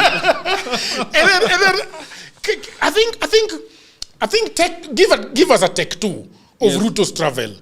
And there is no positive thing. Nothing. I mean, look, we are in sub-Saharan Africa, yes. And they pick the president of Kenya, yes, to go sit amongst the big clown boys in the room. Yeah. Yes. And the pictures were amazing. Yes, exactly, man. They were basically intended to do that. You were seeing it differently completely. Yes. Why? I mean, because that is a charade. That is a charade. Give him the mic. Yeah. That is a charade. That's a charade. First, bro, I'm a political scientist by training. Okay. William Ruto is a botanist, but as destiny would have it, is the president of this country.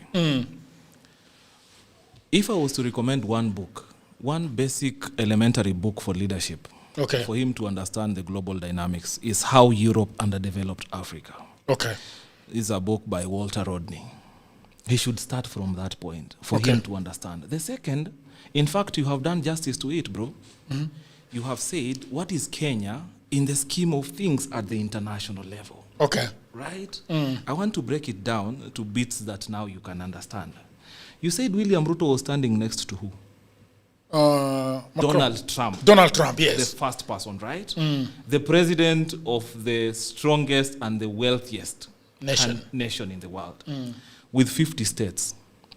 The state of California alone, one of the 50, the GDP is $4 trillion. Okay. $4 trillion? $4 trillion. You know what the GDP of Africa is? I don't know. $2.8 trillion. So the state of California alone is almost... California ndio kwa kina Meta. Meta, Google. We are coming there. We are coming there. So California alone... I think you are not fair. California alone is almost 2 times the GDP of 54 countries of Africa. One state. The GDP of France is $3.8 trillion. You know what Kenya's GDP? No. In dollars? In dollars? No. 120 billion. So, if you juxtapose Kenya and France, Kenya's GDP is almost 20 times less than the GDP of France. As in, you take France, then you have 20 Kenyans in terms of gross domestic product. Okay. That's why now you'll understand why this is a clown show. It was basically a charade that was created by these G7 members. Second, conversations that have been there primarily and that bring it now closer home. What is number one's Kenya's trading partner? I think Uganda. It's Uganda. Number 2? Sijui. Tanzania here. Okay. So rather than having these conversations in Avian-le-Bains in France, I don't know how it is pronounced. We'd better cross in Malaba and have this conversation with Museveni and with Mama Suluhu. Okay. It's more beneficial that way because these are our number one trading partners, as opposed to you, bro. You are playing. You are not even playing those kalongolongo. Yani, in terms of the scheme of things at the global level, Kenya does not have a say. The only way would have made a say, and I believe if Raila Amolo Odinga, my political North Pole, would be here, he'd be telling you these things. And when he was actually campaigning for the AUC bid, you listened to him narrating about the African lion. That is the time now for the African lion. That can Africa unite?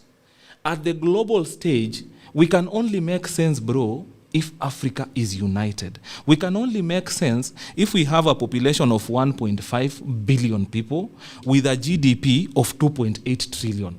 You can imagine, even 2.8 trillion, we are not yet matching France, which is one of the poorly economically powerful countries in Europe.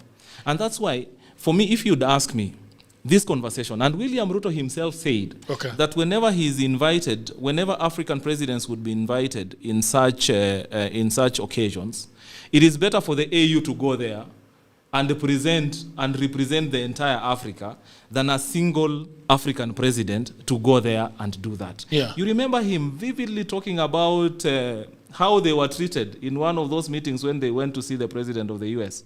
When they were lumped into a bus. And he said that thing will never happen again.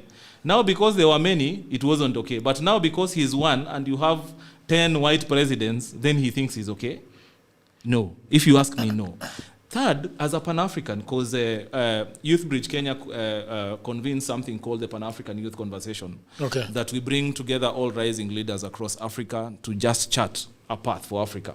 The last meeting that we had here, we were honored to have the former president of Nigeria, Olusegun Obasanjo, as one of the key speakers, who also happens to one of my mentors, being introduced to me by the Right Honorable Raila Odinga. May God rest his soul in peace. Look at our founding fathers. Kwame Nkrumah, Leopold Senko, Amilcar Cabral, Julius Nyerere, next door here, Gamal Abdel Nasser, David Dako. These are people who thought that for Africa to be able to catapult itself to a position where it can provide healthcare, it can provide quality education, it can grow its economy, and it can meet the needs of her people, Africa needs to unite. Africa needs to unite, and we promote intra-Africa trade. Whatever we trade here, can we be able to trade with Senegal? Whatever Senegal trades there, can it be able to trade with Libya? Whatever South Africa produces, be it in terms of automobile industry and what have you, rather than us going to Japan or Germany to get those vehicles, can we be able to build our industries to such a level that we can be able to consume products from Africa? Then we can be able to grow our economy to be able now to get to at par with the all other global leaders.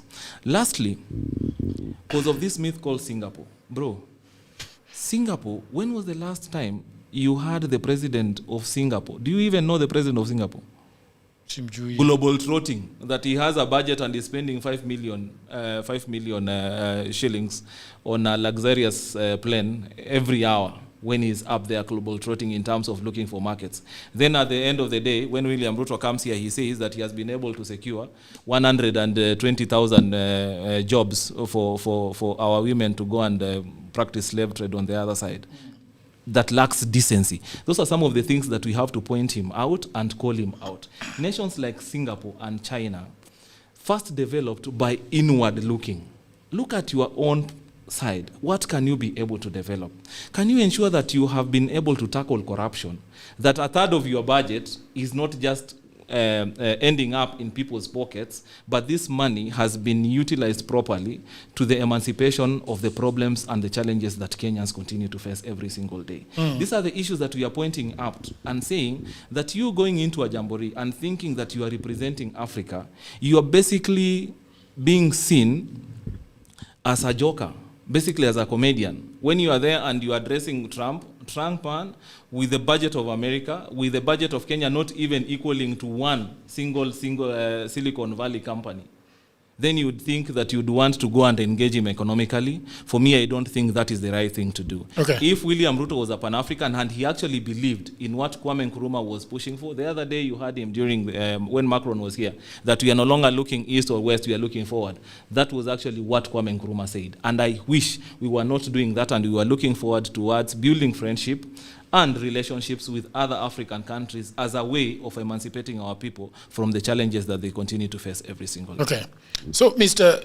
Kachola, the G7 comprises of Canada, who is represented by the PM Makani. France is hosting it. Macron was there. Germany. Mr. Friedrich was there. Italy. Meloni was there. Japan. Takaichi was there. UK. Keir Starmer was there, and the US President Trump, plus the EU Council President Antonio Costa and the Commission President Ursula. I don't know how to pronounce the other name. So I don't know. I don't know whether you can provide for me the context. Why are we having G7 countries meeting, and what is usually the agenda, away from even the one that happened in France the other day? Thank you, Jagero. What did you say your background is? You continue with your No, you can. You, Alex. You don't. Why are you running away? Alex. I only answer questions from the host, not a panelist. So if the host asks about my background, I'll be able to answer that, but not with a fellow Man, I'm not going to answer. The host to ask him that. So shoot it, man. I'm ready. I'll tell you my qualifications. The trap is trying to lay for you. You'd rather do it by himself. I know what government apologies do. Go ahead, brother. And are we live? Yeah. And are we live? Yes. Oh, probably has gotten a text from those guys and they're telling a man shoot that. No, I've not even checked my phone. Yeah, we are live. We are live. Yes. You know, Jagero, I want to build a context. Okay. Yes, so that we understand where we are coming from. What is G7? Okay. Good enough, you read out what G7 is, where it started, and where we are today. But that is not enough. What is G7 to Africa? I will not go very far, but I want us to begin with the history of G7 and Africa from the year 2000, when it had its conference in Takanawa in Japan, the city of Takanawa in Japan. At that point, at least according to Condoleezza Rice's memoir, 20,000 people were dying annually, at least those who are counted for in Africa. 20,000 were dying annually from HIV and AIDS. And when there was a G7 summit in Takanawa, Japan, the G7 decided that it is time to act against this deadly virus called HIV. It was ravaging Africa and the entire global south majorly. There was nothing we could do. So at that point, that is when George W. Bush decided we have to do something as a community of the big boys economically. So that is when PEPFAR was initiated. PEPFAR was initiated by America. And where did the conversation begin? It began in Takanawa, Japan. At least the G7 saw it wise to salvage Africa. Okay. And we must be forever grateful to G7 and the US president, then George W. Bush, and the US government. It is in that very conference that G7 decided that tuberculosis and malaria are equally ravaging Africa. The tropical Africa, people there are dying of this thing. And they put money into this. Some pushed through UN, like the tuberculosis, some through UN aid, that is for the HIV and malaria. So whatever discussion that takes place at G7, when it moves to UN with the resolution from G7, they will push and find their way, because part of this G7, some of them are actually members of the Permanent Five. Okay. Come to 2005, the same conference held in Scotland. What did they do? Africa was choking in debt. And they decided it is time to relieve these debts from Africa and other countries. $40 billion of debt was cancelled. And who benefited from that? Largely Africa. It is in the same conference when aid was still a big thing, which we are now running away from. Good enough. When aid was still aid and it mattered most, they decided the aid we are giving to Africa isn't enough. We are blessed. We can do more. And aid was increased. And just going back to the 40 billion, when that debt was cancelled, do you know the ripple effect? Most of the money that was used to pay debts now went into services, to the hospitals, to schools, to our roads, and Africa was relieved. When it came to matters, I've talked about debt, and then there is the issue of aid. So they increased aid, but they also said this aid is not going to help Africa if Africa doesn't take charge of that aid we are giving them. Because by then they were giving aid, it was conditionality. It was tied to conditions. What they wanted is what aid was doing.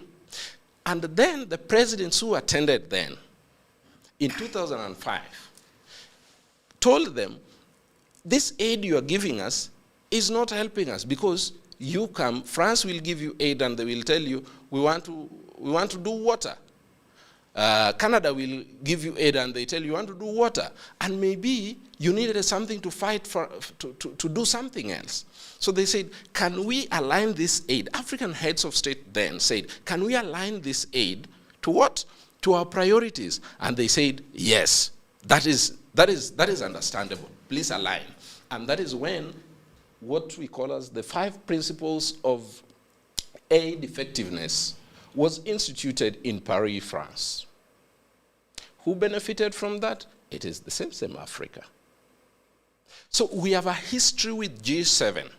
Remember now, coming fast forward to 2020, 2026. President Ruto is invited. After what? After the Forward Summit here in Nairobi. What was he taking to Europe?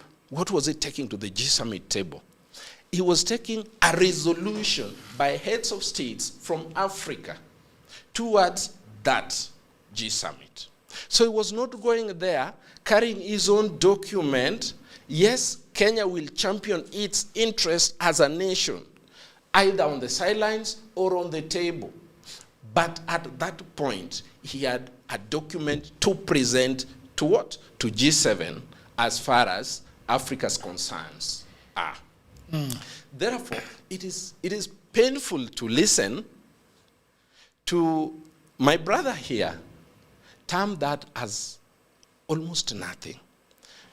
Jagero, we must also recognize that Kenya today is an anchor state in the region. An anchor state in 3 major areas. Among many other things, Kenya is an anchor state in peace and security.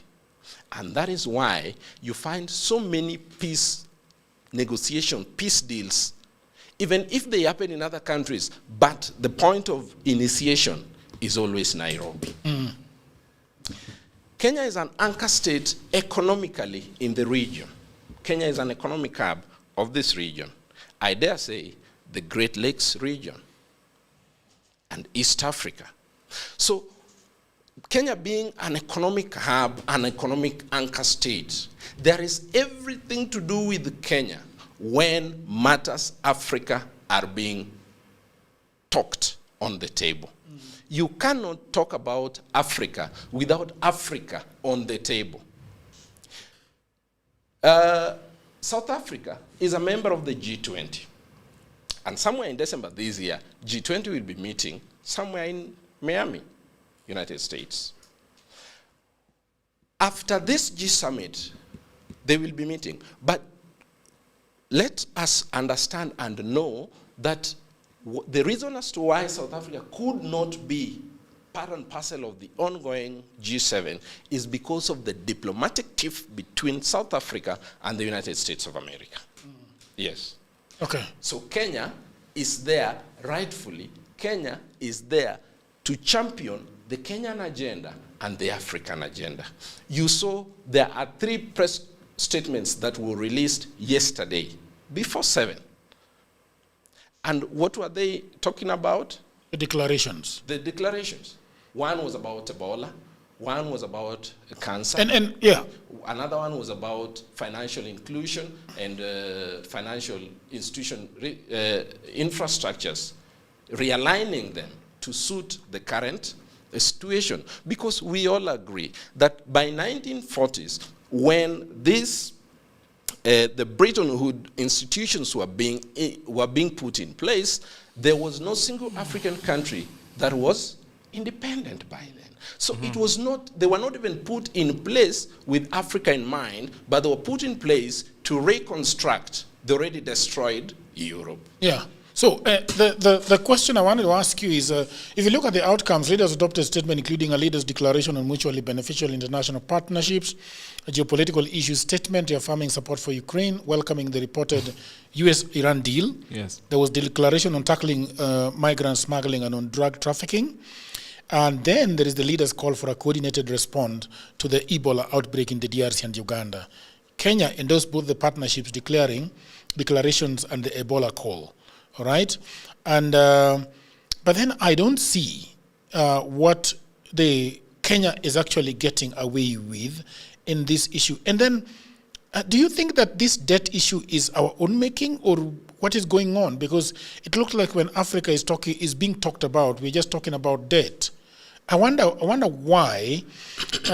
Also, it appears that the G7 can just cherry pick. I mean. why was South Africa supposed to be going there in the first place? Because it's a member of the G20. Okay. And as I've mentioned, you cannot talk about the economies of the world without Africa on the table. Okay. Because Africa formed the basis of the supply chain. Therefore, South Africa has always been there because it's a member of the G20. So it has always gotten that invitation, because after this, the G20 will be meeting. Heads of states who are there will actually troop their plus others. And Trump might still say no to South Africa attending. He might. So they might cherry pick Burundi to go under President. Not really. It's not cherry picking.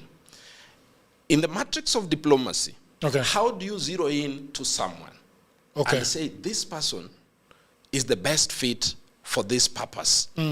You look at the anchor principles that I just mentioned in the region and in the continent. Yeah. Yes. There is also something that what Kenya actually got, the summit's leaders' declaration on mutually beneficial international partnership, 16th June, which Kenya formally endorsed, named Africa's ATIDI guarantee agency and called for greater use of guarantees, blended finance, risk sharing to mobilize private capital, echoing the first loss guarantee mechanism Macron and Ruto launched in Nairobi. But the report also says it carried no specific dollar/euro commitment.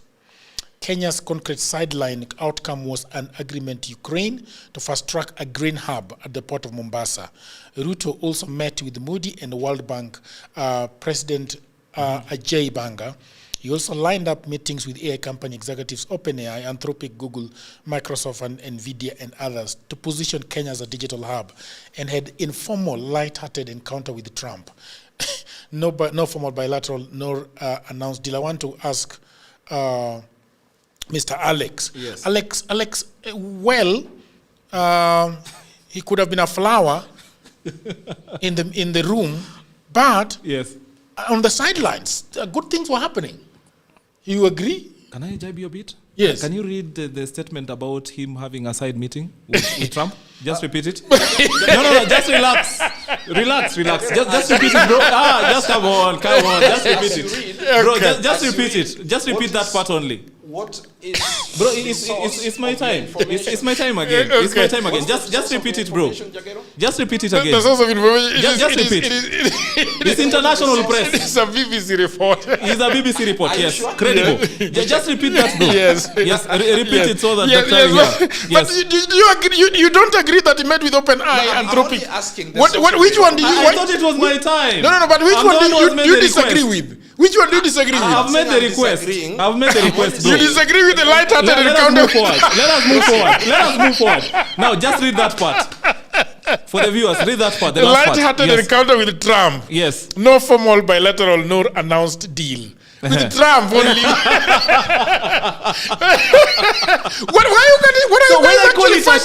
When I call it a photo opportunity, now you see he only met Trump. Jagero, bro, nothing in terms of bilateral. Information. This is international press. I think BBC has quoted it. CNBC. Before I came here,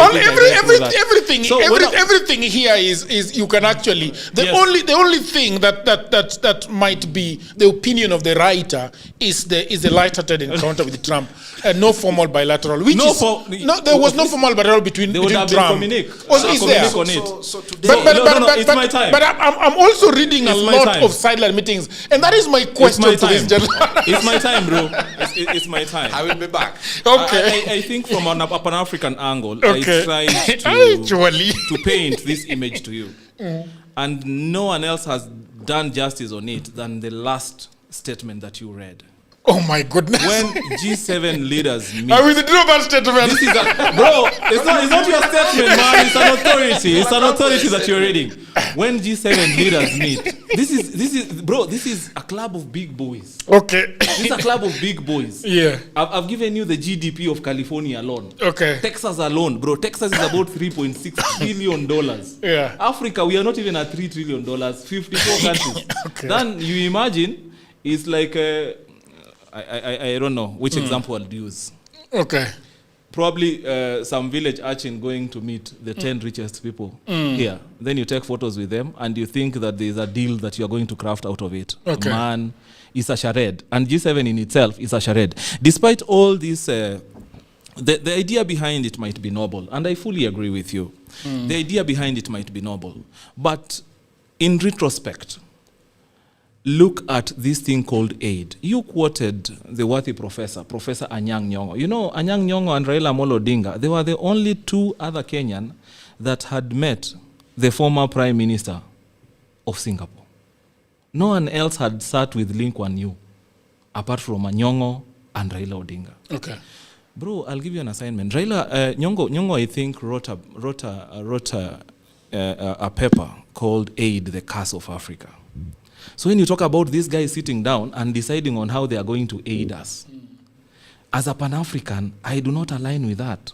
I do not need aid. That was 2005. What I need is opportunity. Is opportunity for me to strengthen myself. And once we realize that this opportunity is not being given by G7, we better work with our compatriots in Africa who are playing at our level for us to be able to emancipate from the problems that we are facing every single day. Second thing, just highlights that I wanted. There is no representation at the UN level called the G7. That's a fallacy. I might not be a practitioner or an avid the guy asked what you do, but you... Bro, there's nothing at the G7. I'm a Kenyan who is informed. And a student, most importantly, a student of Raila Amolo Odinga School of Thought. There's no representation at the UN called G7. These are member states. So if Ruto had a grievance or had an issue that he wanted to present, he would better go and lobby one of the members of the G7 who sits at the Security Council rather than going there to be paraded as a house nigger. Second, he talked about debt. Yeah. The Kenyan debt now stands at 12.8 trillion, right? On this 12.8 trillion, 75% of this debt is Chinese. Are China members of G7? They're not. They are not members. So you cannot say that you have gone there to discuss only 25%. It's better you go discuss with someone that you owe. Second, and closely linked to that, Jagero, if it's about debt, what I expected to get as part of the resolutions for that is restructuring of our debt.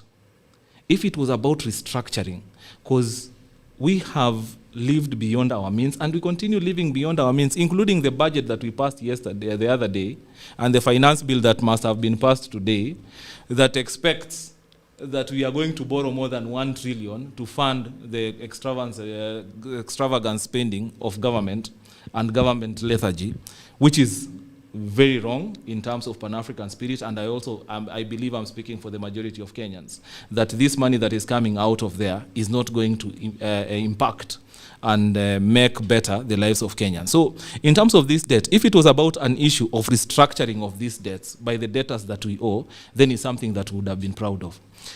Third, if you look at the budgets of all these G7 members, what you would call international partnerships, what you would call this aid, what you would call these loans, they have diminished over time. Look at America, what they were able to do with USAID. They completely closed down USAID. You have seen the kind of issues that we have had even in our villages by the mere closure of USAID. We have organizations that had been impacting lives, changing livelihoods, even at the grassroots level. But because now they do not have this kind of funding and support, they have actually closed down. How I wish that William Ruto in that particular case would have said that we need structural assistance in these particular areas. Don't talk about Ebola alone. Ebola will come and go. But what about these other issues that we are living? But I think he almost gave. 50 years. I'm coming there. Yeah, let me just finish before I lose my train of thought. Let me finish this before I lose my train of thought, bro. Okay. So there are a myriad of challenges at the global level when we have this G7 continue to reducing their budgets when it comes to the international level at the expense of their own people. If you look at most of these countries, they are now inward looking. When Trump comes on the stage and says, America first, he's trying to cut the expenses the governments used to have, the successive governments used to have in terms of international support, and he'd want to improve the lives of the ordinary American. And therefore, in my conclusion is this.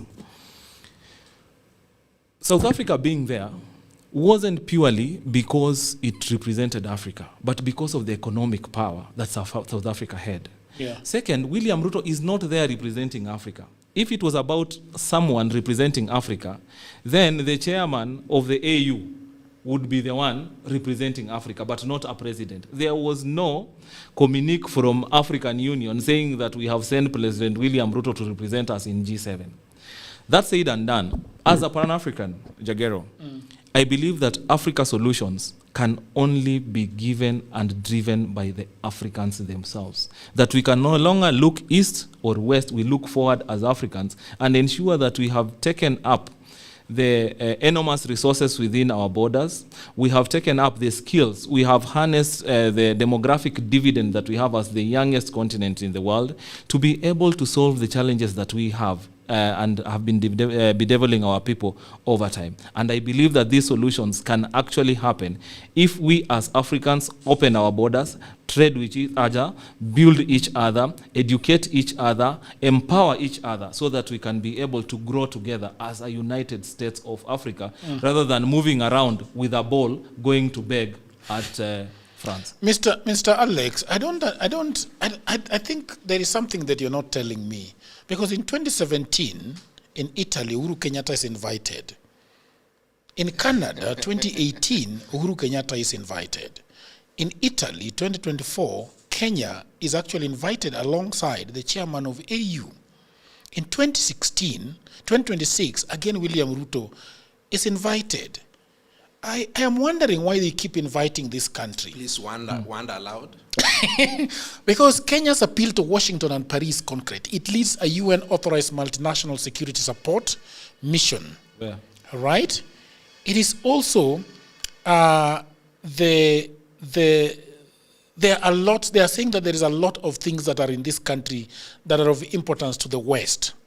So if there are things in this country such as the UN and so many of these missions, that are headquartered here, they do not at all improve the economy of this country. Because the reason why you got Obasanjo was not to come here and be a there is something that he was bringing that was of importance. Yes. And I find it very difficult to agree that the reason why they keep inviting Kenya is just because Kenya is a flower girl. The best dancer in the room. Yeah. Probably, yes. And is that really true? You just don't want to accept that Kenya occupies a very interesting position in Africa, especially in this. How flowery was it? I think you are misconstruing my contribution. I'm not talking about at Kenya's role. I'm talking about Africa's role at the G7. Africa's role. And I even painted the picture that Africa's GDP in itself, totality 54 countries, we are 2.8 trillion. Yeah. Dollars. France alone is 3.8. So there is no way we can be able to be at the same club, members of these clubs, right? You have these clubs. When you are meeting there, you are either both of you are millionaires or you are billionaires or something like that. Bro, you cannot be having 100 shillings, then you want to be a member of the billionaires club. Yeah. And in the streets out here, they say, if you look in the room and you don't know who is being conned, then you are the one who's being conned. And this has always been the relationship. And that's why from the outset, I gave you several books. I said how Europe underdeveloped Africa. Yeah. Anyang' Nyong'o has written widely about the curse, the debt being a curse to Africa, the misconception of the debt. Lastly, when Obasanjo came here, the president, former president of Nigeria, Obasanjo, in fact, in this convention, he was tasked with giving a keynote speech of the debt crisis in Africa. One of the things that he talked about, drawing from his own experience as the president of Nigeria, when Nigeria at that particular point was the country with the highest debt globally. Number one recommendation was what? Restructuring of debt. Have we been able to restructure our debt? And we expect that when we get platforms where the debtors are, number one, it will be like, hey boss, can we be able to talk about this restructuring? If it's maturing in 10 months and I do not have not raised the revenue to be able to pay it within 10 months, can I be able to get an extension to that? closely linked to that, bro, there's something that you read there, that William Ruto also met the president of the World Bank, right? Yes. 2 days ago, World Bank released a list of countries that are not eligible to get an emergency loan. Kenya was among countries that are not going to get an emergency loan, purely because of the lowering of the VAT on fuel from 16 to 8%. I expected that this platform would provide an opportunity for William Ruto as our president to also explain the kind of crisis that we have here, driven by the skyrocketing prices of fuel, to the World Bank president to get a reprieve in terms of that particular loan. Third bit, we have always said, as part of the manifesto of William Ruto that everyone else wants to run away with, we have this issue of the odious debt. When William Ruto was moving around, he said he's going to audit the debt of Kenya. At some point, he even formed a commission, right? It was a task force. He was taken to court and he was taken to court, and he basically did not have interest in it. Okay. Because if you look at the ballooning debt that we have had over time, after Kibaki had left, what was our debt? Uhuru takes over. When Kibaki left us with 1.8 trillion. 1.8 trillion. I think so. How many years ago? That was which year? 2012. 2012, yes. 2012, right? Yeah. We are in 2026. When he leaves us with 1.8 trillion. Yeah. So in less than 14 years, we have accumulated almost 11 point something, almost 11 trillion in terms of debt. Uhuru left us with about 9. Ruto has taken, I think, 4 or 3. Yes, in 4 years, man. Yeah, that is quite alarming. In 4 years, if you've taken that kind of debt, then everyone else should be alarmed. And what I'm saying is, successive governments, and this one I'm not blaming it to Ruto, for anyone who is a government apologist or a sympathizer to Ruto. This is a creation of successive governments. We have an issue in Mozambique. I'm just drawing a reference to that. In Mozambique, they had an issue of odious debt, where some mandarins in their treasury participated in Eurobonds, participated in borrowing, but this money never hit the treasury, the consolidated accounts of this particular country. When this audit was done, it was discovered that almost 40% of the debts that that country continued to pay did not actually get to the finances of this particular country. Basically, it ended up in people's pockets. And drawing reference to this, that's why some of us were quite critical. And I did an open letter to the president asking him that can we have a comprehensive debt audit, that we cannot just wake up from nowhere and you read the auditor's general report during that particular time when he was president, he was deputy president, and you hear that Eurobond, it was 250 billion, whatever reached the account was this amount. If you read the auditor general's report, including what is happening now, where you have issues like Kenya Power, that apparently it had gotten a facility, a loan, from one of these G7 members to be able to transfer electric supply from, the power lines that we have into underground. And Kenya Power were as amused as everyone else that they actually had this money. So when we talk about debt, inward looking, can we first start by ensuring that we have a debt audit to realize and discover who is this that has run away with the money and yet taxpayers continue to pay up for this debt? Yeah, who has run away with money, Mr. Kachola? Jagero, let us go back. I think we are still in France. Yes. But we are dialing down. That's why we are now dialing down. Yes, and that's why. Do you have the Ruto? Do you have Ruto's statement? The Ruto statement that he, I think so. Yeah. I read number 7. Number 7, the age in which Africa's wealth is extracted. Ruto's statement, where the which number? Number 7. And I'm looking at number 7 here.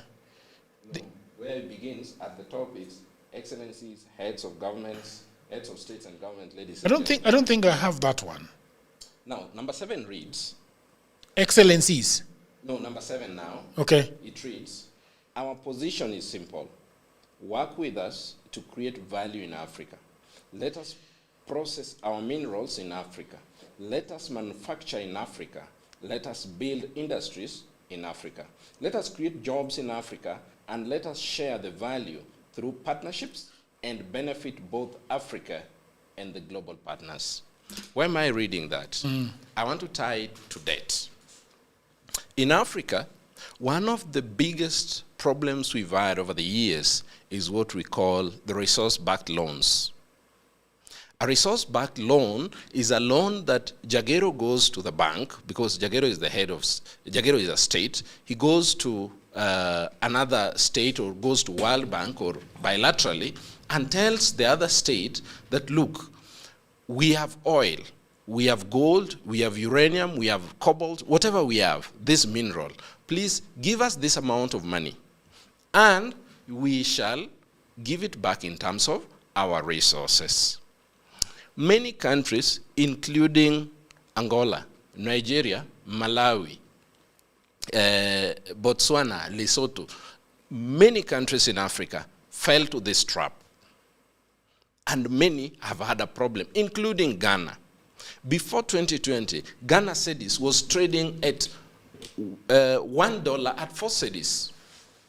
When Ghana got into serious troubles with debt, which were resource-backed, they realized that their economy was now shaking. And at that point, $1 traded at almost 11 cedis. And Ghana was facing serious economic challenges. And here President William Ruto is saying, well, we have resources. We don't want to dig out gold and bring it to you. We need to do what? We need to value adding our resources. We don't need to take out our resources, be it agricultural, be it minerals. We don't want to do it that way. And in this, I see what we call the phytosanitaries. Some of the regulations which have been put there for ages, over 20, 30 years, these regulations are there. Why is it that Belgium produces, let's say, chocolate? They don't have a single bush of cocoa. Where does that cocoa come from? From Africa. Who produces chocolate? It's produced in Europe. And here President Ruto is saying, we have these resources. When you take these resources, because of some of the laws and regulations that you did put, when some of us were not there, this is what we want changed. So if they decide to manufacture their cocoa, it doesn't sell. If they manufacture their cocoa, because of the phytosanitaries, there are so many stringent laws and regulations that were put by Europe that once you manufacture that cocoa in Africa, they will tell you did not meet this criteria, did not meet this. So they make it so difficult for you to do it by yourself, such that you have to take that but we don't consume cocoa. We don't consume chocolate here in Africa. We do. But because you remember there is a story, by the way. Where does it come from? My uncle used to work for Kenyan in Thika. And he used to come home with the very nice bottled, pineapples, right? And I would never see them in supermarkets. Why? All right? For whatever reason. And then I asked him, these things, they don't sell them in Kenya, why? And then, kidogo, I started seeing them in supermarkets. And now, those tins are actually in Kenyan supermarkets. I'm just wondering, do you think there is this obsession with having to sell our stuff outside beyond African borders? It is not an obsession.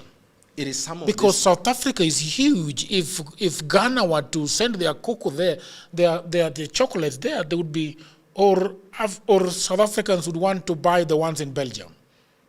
Again, it is mental.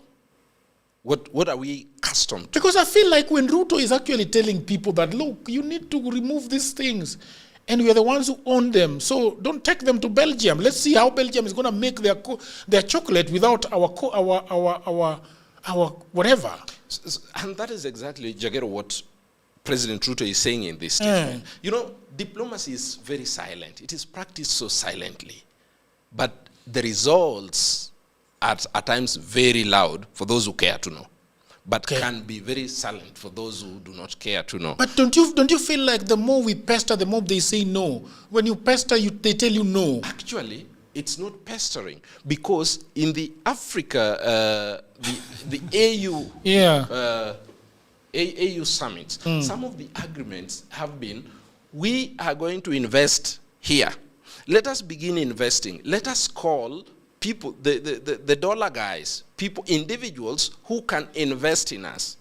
Because we may not have Jagero with the money to invest, so that he can turn your coffee here from Muranga, turn it around to the #1 coffee that you go and take in Starbucks, because they don't grow it there.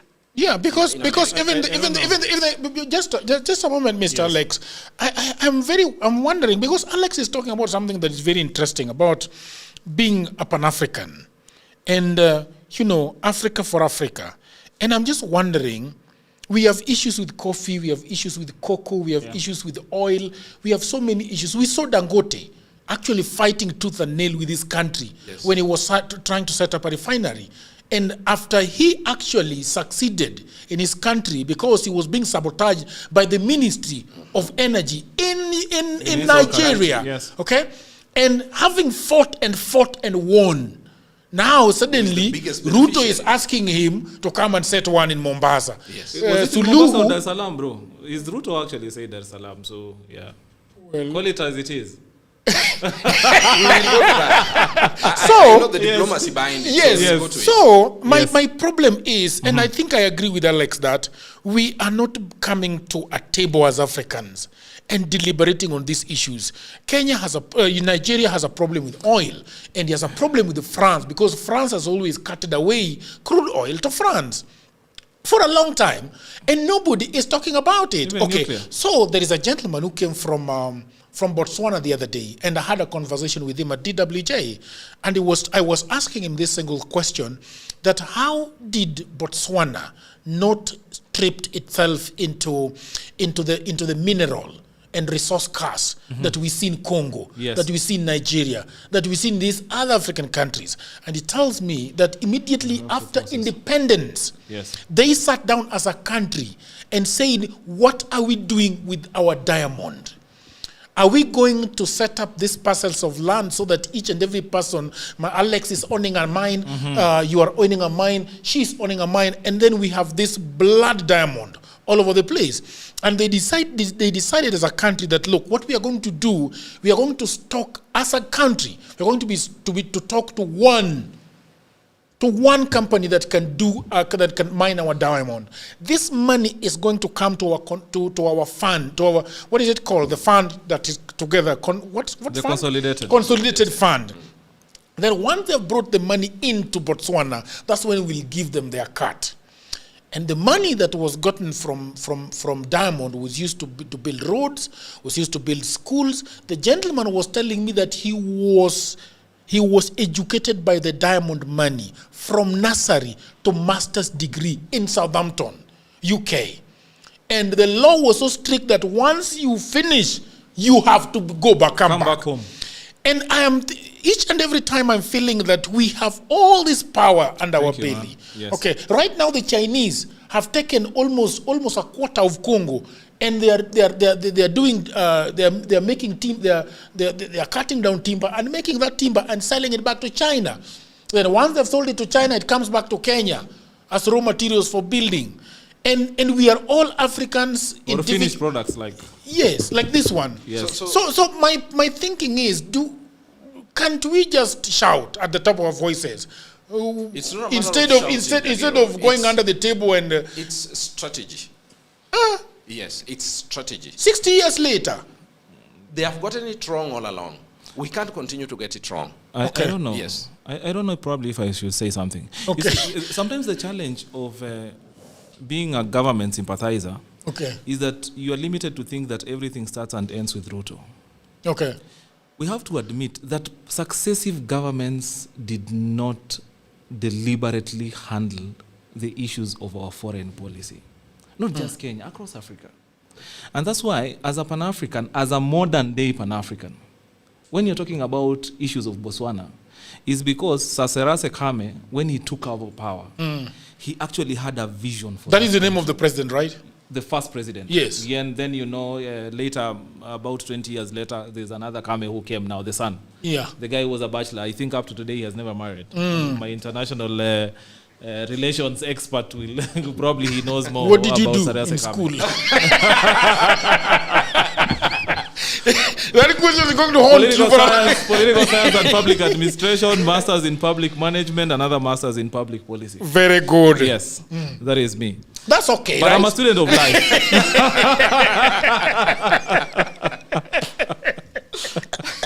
But I'm a student of life. Okay. So whatever you're talking about, and I wish probably one of these fine days you'll invite us here so that we can come and talk about the issues of Africa. Okay.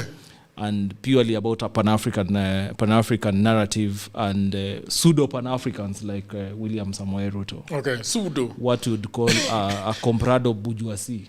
Okay. Arencika who sits with the white people and then he shows them the opportunities. That somebody's asking you, by the way, he's yapping so much about America and the rest, but he's got one lapel. I am coming there. Yes, I am. Zoom in. They have already seen it. Yes. I am not boasting. Yeah. I'm one of the few Kenyans who have attended IVLP, International Visitor Leadership Program, which is a premier course of leadership by the U.S. Department of State. Okay. Yes. Pan-Africanist, I said... Does that dilute it, though? Does it dilute it? I'm a modern Pan-African. And that's why he said, when William Ruto goes to the stage of G7, does not make sense. Go negotiate with Trump, with whatever you want, and you'll get it. And I'm coming there. I'm studying so that I can come and correct the mistakes that were done by our founding fathers. Okay. Because I have that exposure. If I did not have that exposure, I would not be able to. Guys, we are dialing down. We are finishing in about 5 minutes. As we finish, I focus so much on the issues of the economy and gave a comparison between those African countries and what the G7, some of those G7 members are. I'll also give you a second comparison. When there was a trade war between China and the US, you remember the tariff war? Yeah. Everyone was glued towards that. So at one point, China had an issue because President Trump came and somehow raised the tariffs for semiconductors because majority of the manufacturing industry in the US were actually using semiconductors that were being imported from China. So when this was done, China responded by first imposing higher tariffs on soya that was coming from China. No, from the US. From Chinese consume a lot of soya. Yeah. So this soya is coming from the US farmers. So when that happened, Trump cut the supply, the exportation of soya. Yeah. But because of the financial muscle of China, within 1 year, they were able to start soya farms and they were able to cater for their domestic need because of the financial muscle. Africa cannot survive on its own minus having a financial muscle. And the only way for us to have a financial muscle is the intra-Africa trade that you are talking about. South Africa is producing a lot of machinery. Why would you want to go and negotiate with Japan for machinery when South Africa is barely 3 days drive from Nairobi? Why don't you go and negotiate there? When we are talking about these industries, when you're talking about us growing our own economies, bro, it starts with simple things. Why our sugar factory is closing down? Government had sugar factories. We had Nzoia, Mumias was there, near your side, Chemilil was there, Sony was there, and everything else. Why didn't we have a deliberate effort to try and revive some of these industries? Talk about textile. If, bro, we are importing even our own clothing, when will we ever industrialize? If we cannot produce something as Rwanda tried to make their own stuff. They were taken out of Agora. In terms of Agora and their effects to that, bro, the last bit, skills. And I keep on emphasizing on that. He talked about specialization, right? During that time when there was only one King's College, University of Nairobi was only known for engineering. Then you had Dar es Salaam giving, was it law or Makerere? I think. Law, yes. Then Makerere was medicine, if I'm not mistaken. 60-something years later, University of Nairobi has been churning out engineers, and yet we are importing skills from China and other developed countries to come and pave a simple road. Even in the village, you'll meet the Chinese paving that road. And yet we have University of Nairobi, you have all these other universities equipping our people with skills, with the knowledge to be able to do this. So it starts with a deliberate effort from the leadership to be able to uptake the skills and provide also a solution to them. Those guys who are not greedy, those ones who would have the keen interest of nurturing the talent and the skills of Kenyans and ensuring that we have transformed our country to be part and parcel of G7, not as a choir or as a dancer, but as a substantive member based on the strength of the economy. Okay. Thank you very much, gentlemen. It's been a beautiful podcast. I have really enjoyed it. Yeah, you are winding up here. But because the gentleman is actually going to speak last. I'm going to give him 1 minute talk about Westlands and what he wants to do for the people of Westlands. So I want to give an opportunity to wrap it up. For my vote. Before I can change to Westlands, though I'm not a voter in Westlands. Yeah. I can change. Yeah, so I don't know whether he has got a bus feeding people from but let's hear your last remarks. I think we are going to speak more about this issue of Africa, because we have really tended towards Pan-Africanism and you and policy and so on and so forth. Mm-hmm. So I think the two of you, I think we should come back and talk more about this issue, because I don't think time has been on our side. Yeah, I just want to conclude by saying that whatever came from G7, many people may read them and say, but where is our space here? Yeah. They're talking about Hormuz, they're talking about Russia and Ukraine, and people are asking, where is Kenya here? The other day, the reason as to why we are where we are today with fuel prices is because of the little-known Strait of Hormuz. The reason as to why we've had grain problems, not just in Kenya, but in the entire East African region, is because of the war in Ukraine. Yeah. So these things, they affect us directly. So whatever happens anywhere in the part of this world will find us in one way or another. Okay. So whatever happened there is for our benefit. Some people may choose not to see it, but it is our mandate, therefore, to enlighten them and tell them this is how it affects us. And I know, just on to the last one, I know people have been asking, what are these steps of President William Ruto every now and then? It's a conversation we can have some other time. Yeah. But I want to draw people's attention to one of those agreements that President Ruto, or the trips he made, that is going to dramatically change this country and change it for good. And that is the CEPA, the Comprehensive Economic Partnership Agreement between UAE and Kenya. What does it have to do with us?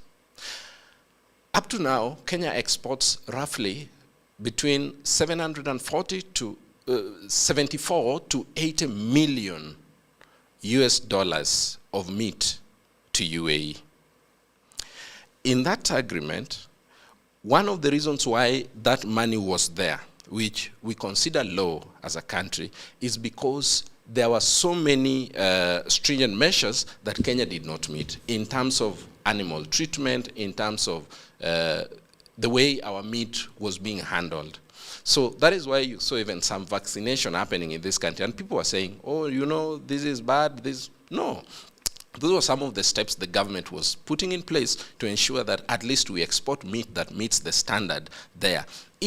Actually, do you know that UAE imports meat worth 1.2 billion US dollars annually from Brazil? The meat they import is over 2 point something. In Brazil alone, they're importing 1.2 annually billion US dollars. So how are we going to compete in the international market? What kind of meat do they need that we don't produce? How will Jagero, with this maybe 20 goats, be part and parcel of this? It is not for the elite. It is for you and I, who may just be small-scale farmers. That is why we have what we call as the county aggregation units, or what is it called? You remember what Moses Kuria was launching the other time in each and every county?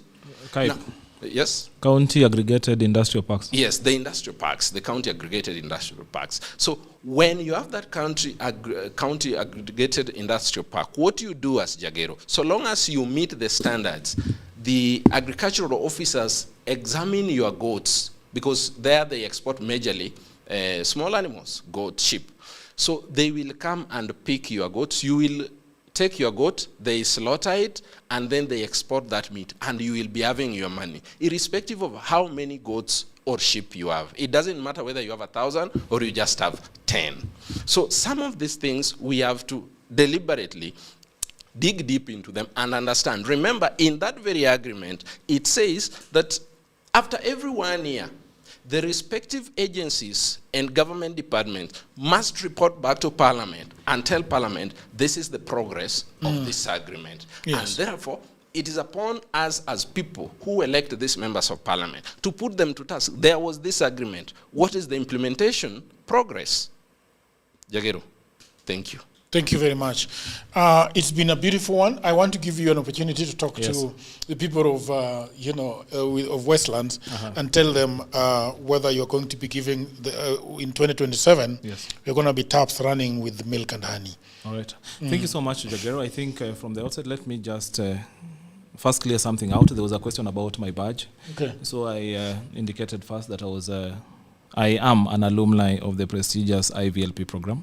Yeah. And what I like about the US first is the ingenuity of the founding fathers, discovering that 13 states would not drive them to be a global powerhouse, and they needed an additional states to be able to raise it to 50. And once they have 50, they can be able to do that. A country with working institutions, a country with zero tolerance to corruption, a country that is inward looking. And I believe if we follow the model of the US, how it was conceived in the first place, we can be able, as modern day Pan-Africans, form something that I continue referring to as the United States of Africa. And I believe in my lifetime that this is possible. Westlands, yes, I am one of the front-running candidates for Westlands. Front-running candidates for Westlands. Is running against massive support. Massive support from the ground. He doesn't want us to talk about his competitors. And Westlands is can actually be equated like two sides of the one coin. So on one side, you have families that are impoverished across the road. If you go to Wayaki on the left, guys who struggle every single day to put food on the table. So we have to find a formula of ensuring that these families also live in decency, that the young people have a skill, that the young people have a job, that the young people have an income, that their families stick together, because also there's a breakdown of social order because of the harsh environment of the urban center. So one of the things that we want to do, if given an opportunity, and I believe when given an opportunity, is to ensure that we have had vocational training centers that are equipped and are staffed and they are modern, to be able to transform this labor force that comes from Westlands, to be able to ensure that we have mechanics, to be able to ensure that we have plumbers, to be able to take care on the right side of Westlands. And if not just the right side, we can actually be exporting some of this skill outside the country. Second bit is to ensure that we have friendly and dignified neighborhoods. It is also very alarming that when you go through Westlands, there are residential areas that ideally were single dwelling estates. And you have a county government that has unbridled appetite for corruption, and they continue to pass or rather to approve development plans that just continue to disrupt the orderly nature of some of those residential areas. So one of the things that we are also keen on, because Westlands is where the UN sits, is where the embassies are, we have to ensure that we have dignified neighborhoods, not just for the international community, but the people who stay in Westlands. The third bit is the low-hanging fruits. We have the international community there. We have to ensure that we have plugged in the international community, the UN, the embassies of the G7 that we're talking about, that before America thinks of going to assist someone in Garissa, do they think about Kibagare slum? Because a young person in Kibagare slum is more likely to sleep hungry than a young person, let's say, in Migori, because the one in Migori has livestock, he has a farm and everything else. One in Nairobi does not have any hope. And the last bit that we want to ensure is that our young people have hope, that hope they can make it in life, that hope that they can be able to be the change that they deserve, and that hope that they can be able to be the salvation of even the dilapidated conditions that they continue to live in together with their families. So if you're in Westlands, consider voting for Alex Matere when the time comes. Which party? Linda Mwananchi. All right, Mr. Alex, I want to thank you very much for coming here. It was a very good, nuanced conversation, and I really, really loved it. Mr. Gordon Kachola, thank you very much for coming. I also want to thank Howie, who is doing TikTok today, and John Tez, who is on the deck. The people of the audience are always the star of the show. They watch us, they comment, and if you have not subscribed, please do subscribe. Until another episode, bye for now. All right, great. All right, people of the internet, I hope that you're enjoying this episode very much. And I just had a break to tell you about my new book. Everybody says that there is no job, and that is true. Also, that was me 10 years ago. The problem is that everybody is trying to get a job in their town, in their city, in their marketplace. They ask friends for jobs, mothers call uncles, uncles call brothers, but there are no jobs. Let me tell you what no one is telling you. Jobs migrated online. What I actually mean is there are many, many jobs around the world, and there is no one to do them except you. I work for Americans myself. I work for Europeans. I work for the Chinese. I work for the Australians. I work for the Canadians. And so, because I have done so much for myself, I said to myself, you know what? I should compile what I've been doing for the last 15 years. So in 2024, I wrote a digital book called Goldmine 18 Hustles for Africans. And then in 2025, AI came. People say AI is taking away our jobs. And for me, I'm going to say false. There are actually AI jobs. Jobs are not being taken by AI, but there are new jobs online that are there because of AI. Now, mimi ni nani? I created more jobs. And for now, in my new book, we have 25 online and offline jobs that you can leverage on if you do not have a job. So in this powerful volume 2, I share 25 new actionable online hustles specifically researched and tailored for Africans. My new book provides clear step-by-step guidance drawing from my extensive experience and research, including the mistakes I've made and lessons I've learned over the 15 years that I have worked online. So what can you do online? You can become an executive assistant for busy folks in Europe, America, Canada, and get paid for tasks like watching videos and taking online surveys. Okay? You can build a lot of things. Build a business as a virtual assistant, start an e-commerce shop without capital, be an affiliate marketer, or you can also become actually an English tutor and tens of AI jobs. If you have a job, that is fine. But I also know that you can buy this book for that brother, for that sister, for that mother, for that cousin, for that husband who is watching Netflix all day at home. Buy it for your friend who is always asking for cash. You know that friend. Now, all the information is on the description below. You can also inbox me, you can WhatsApp me, or go to my website, which is oduorjegero.co.ke.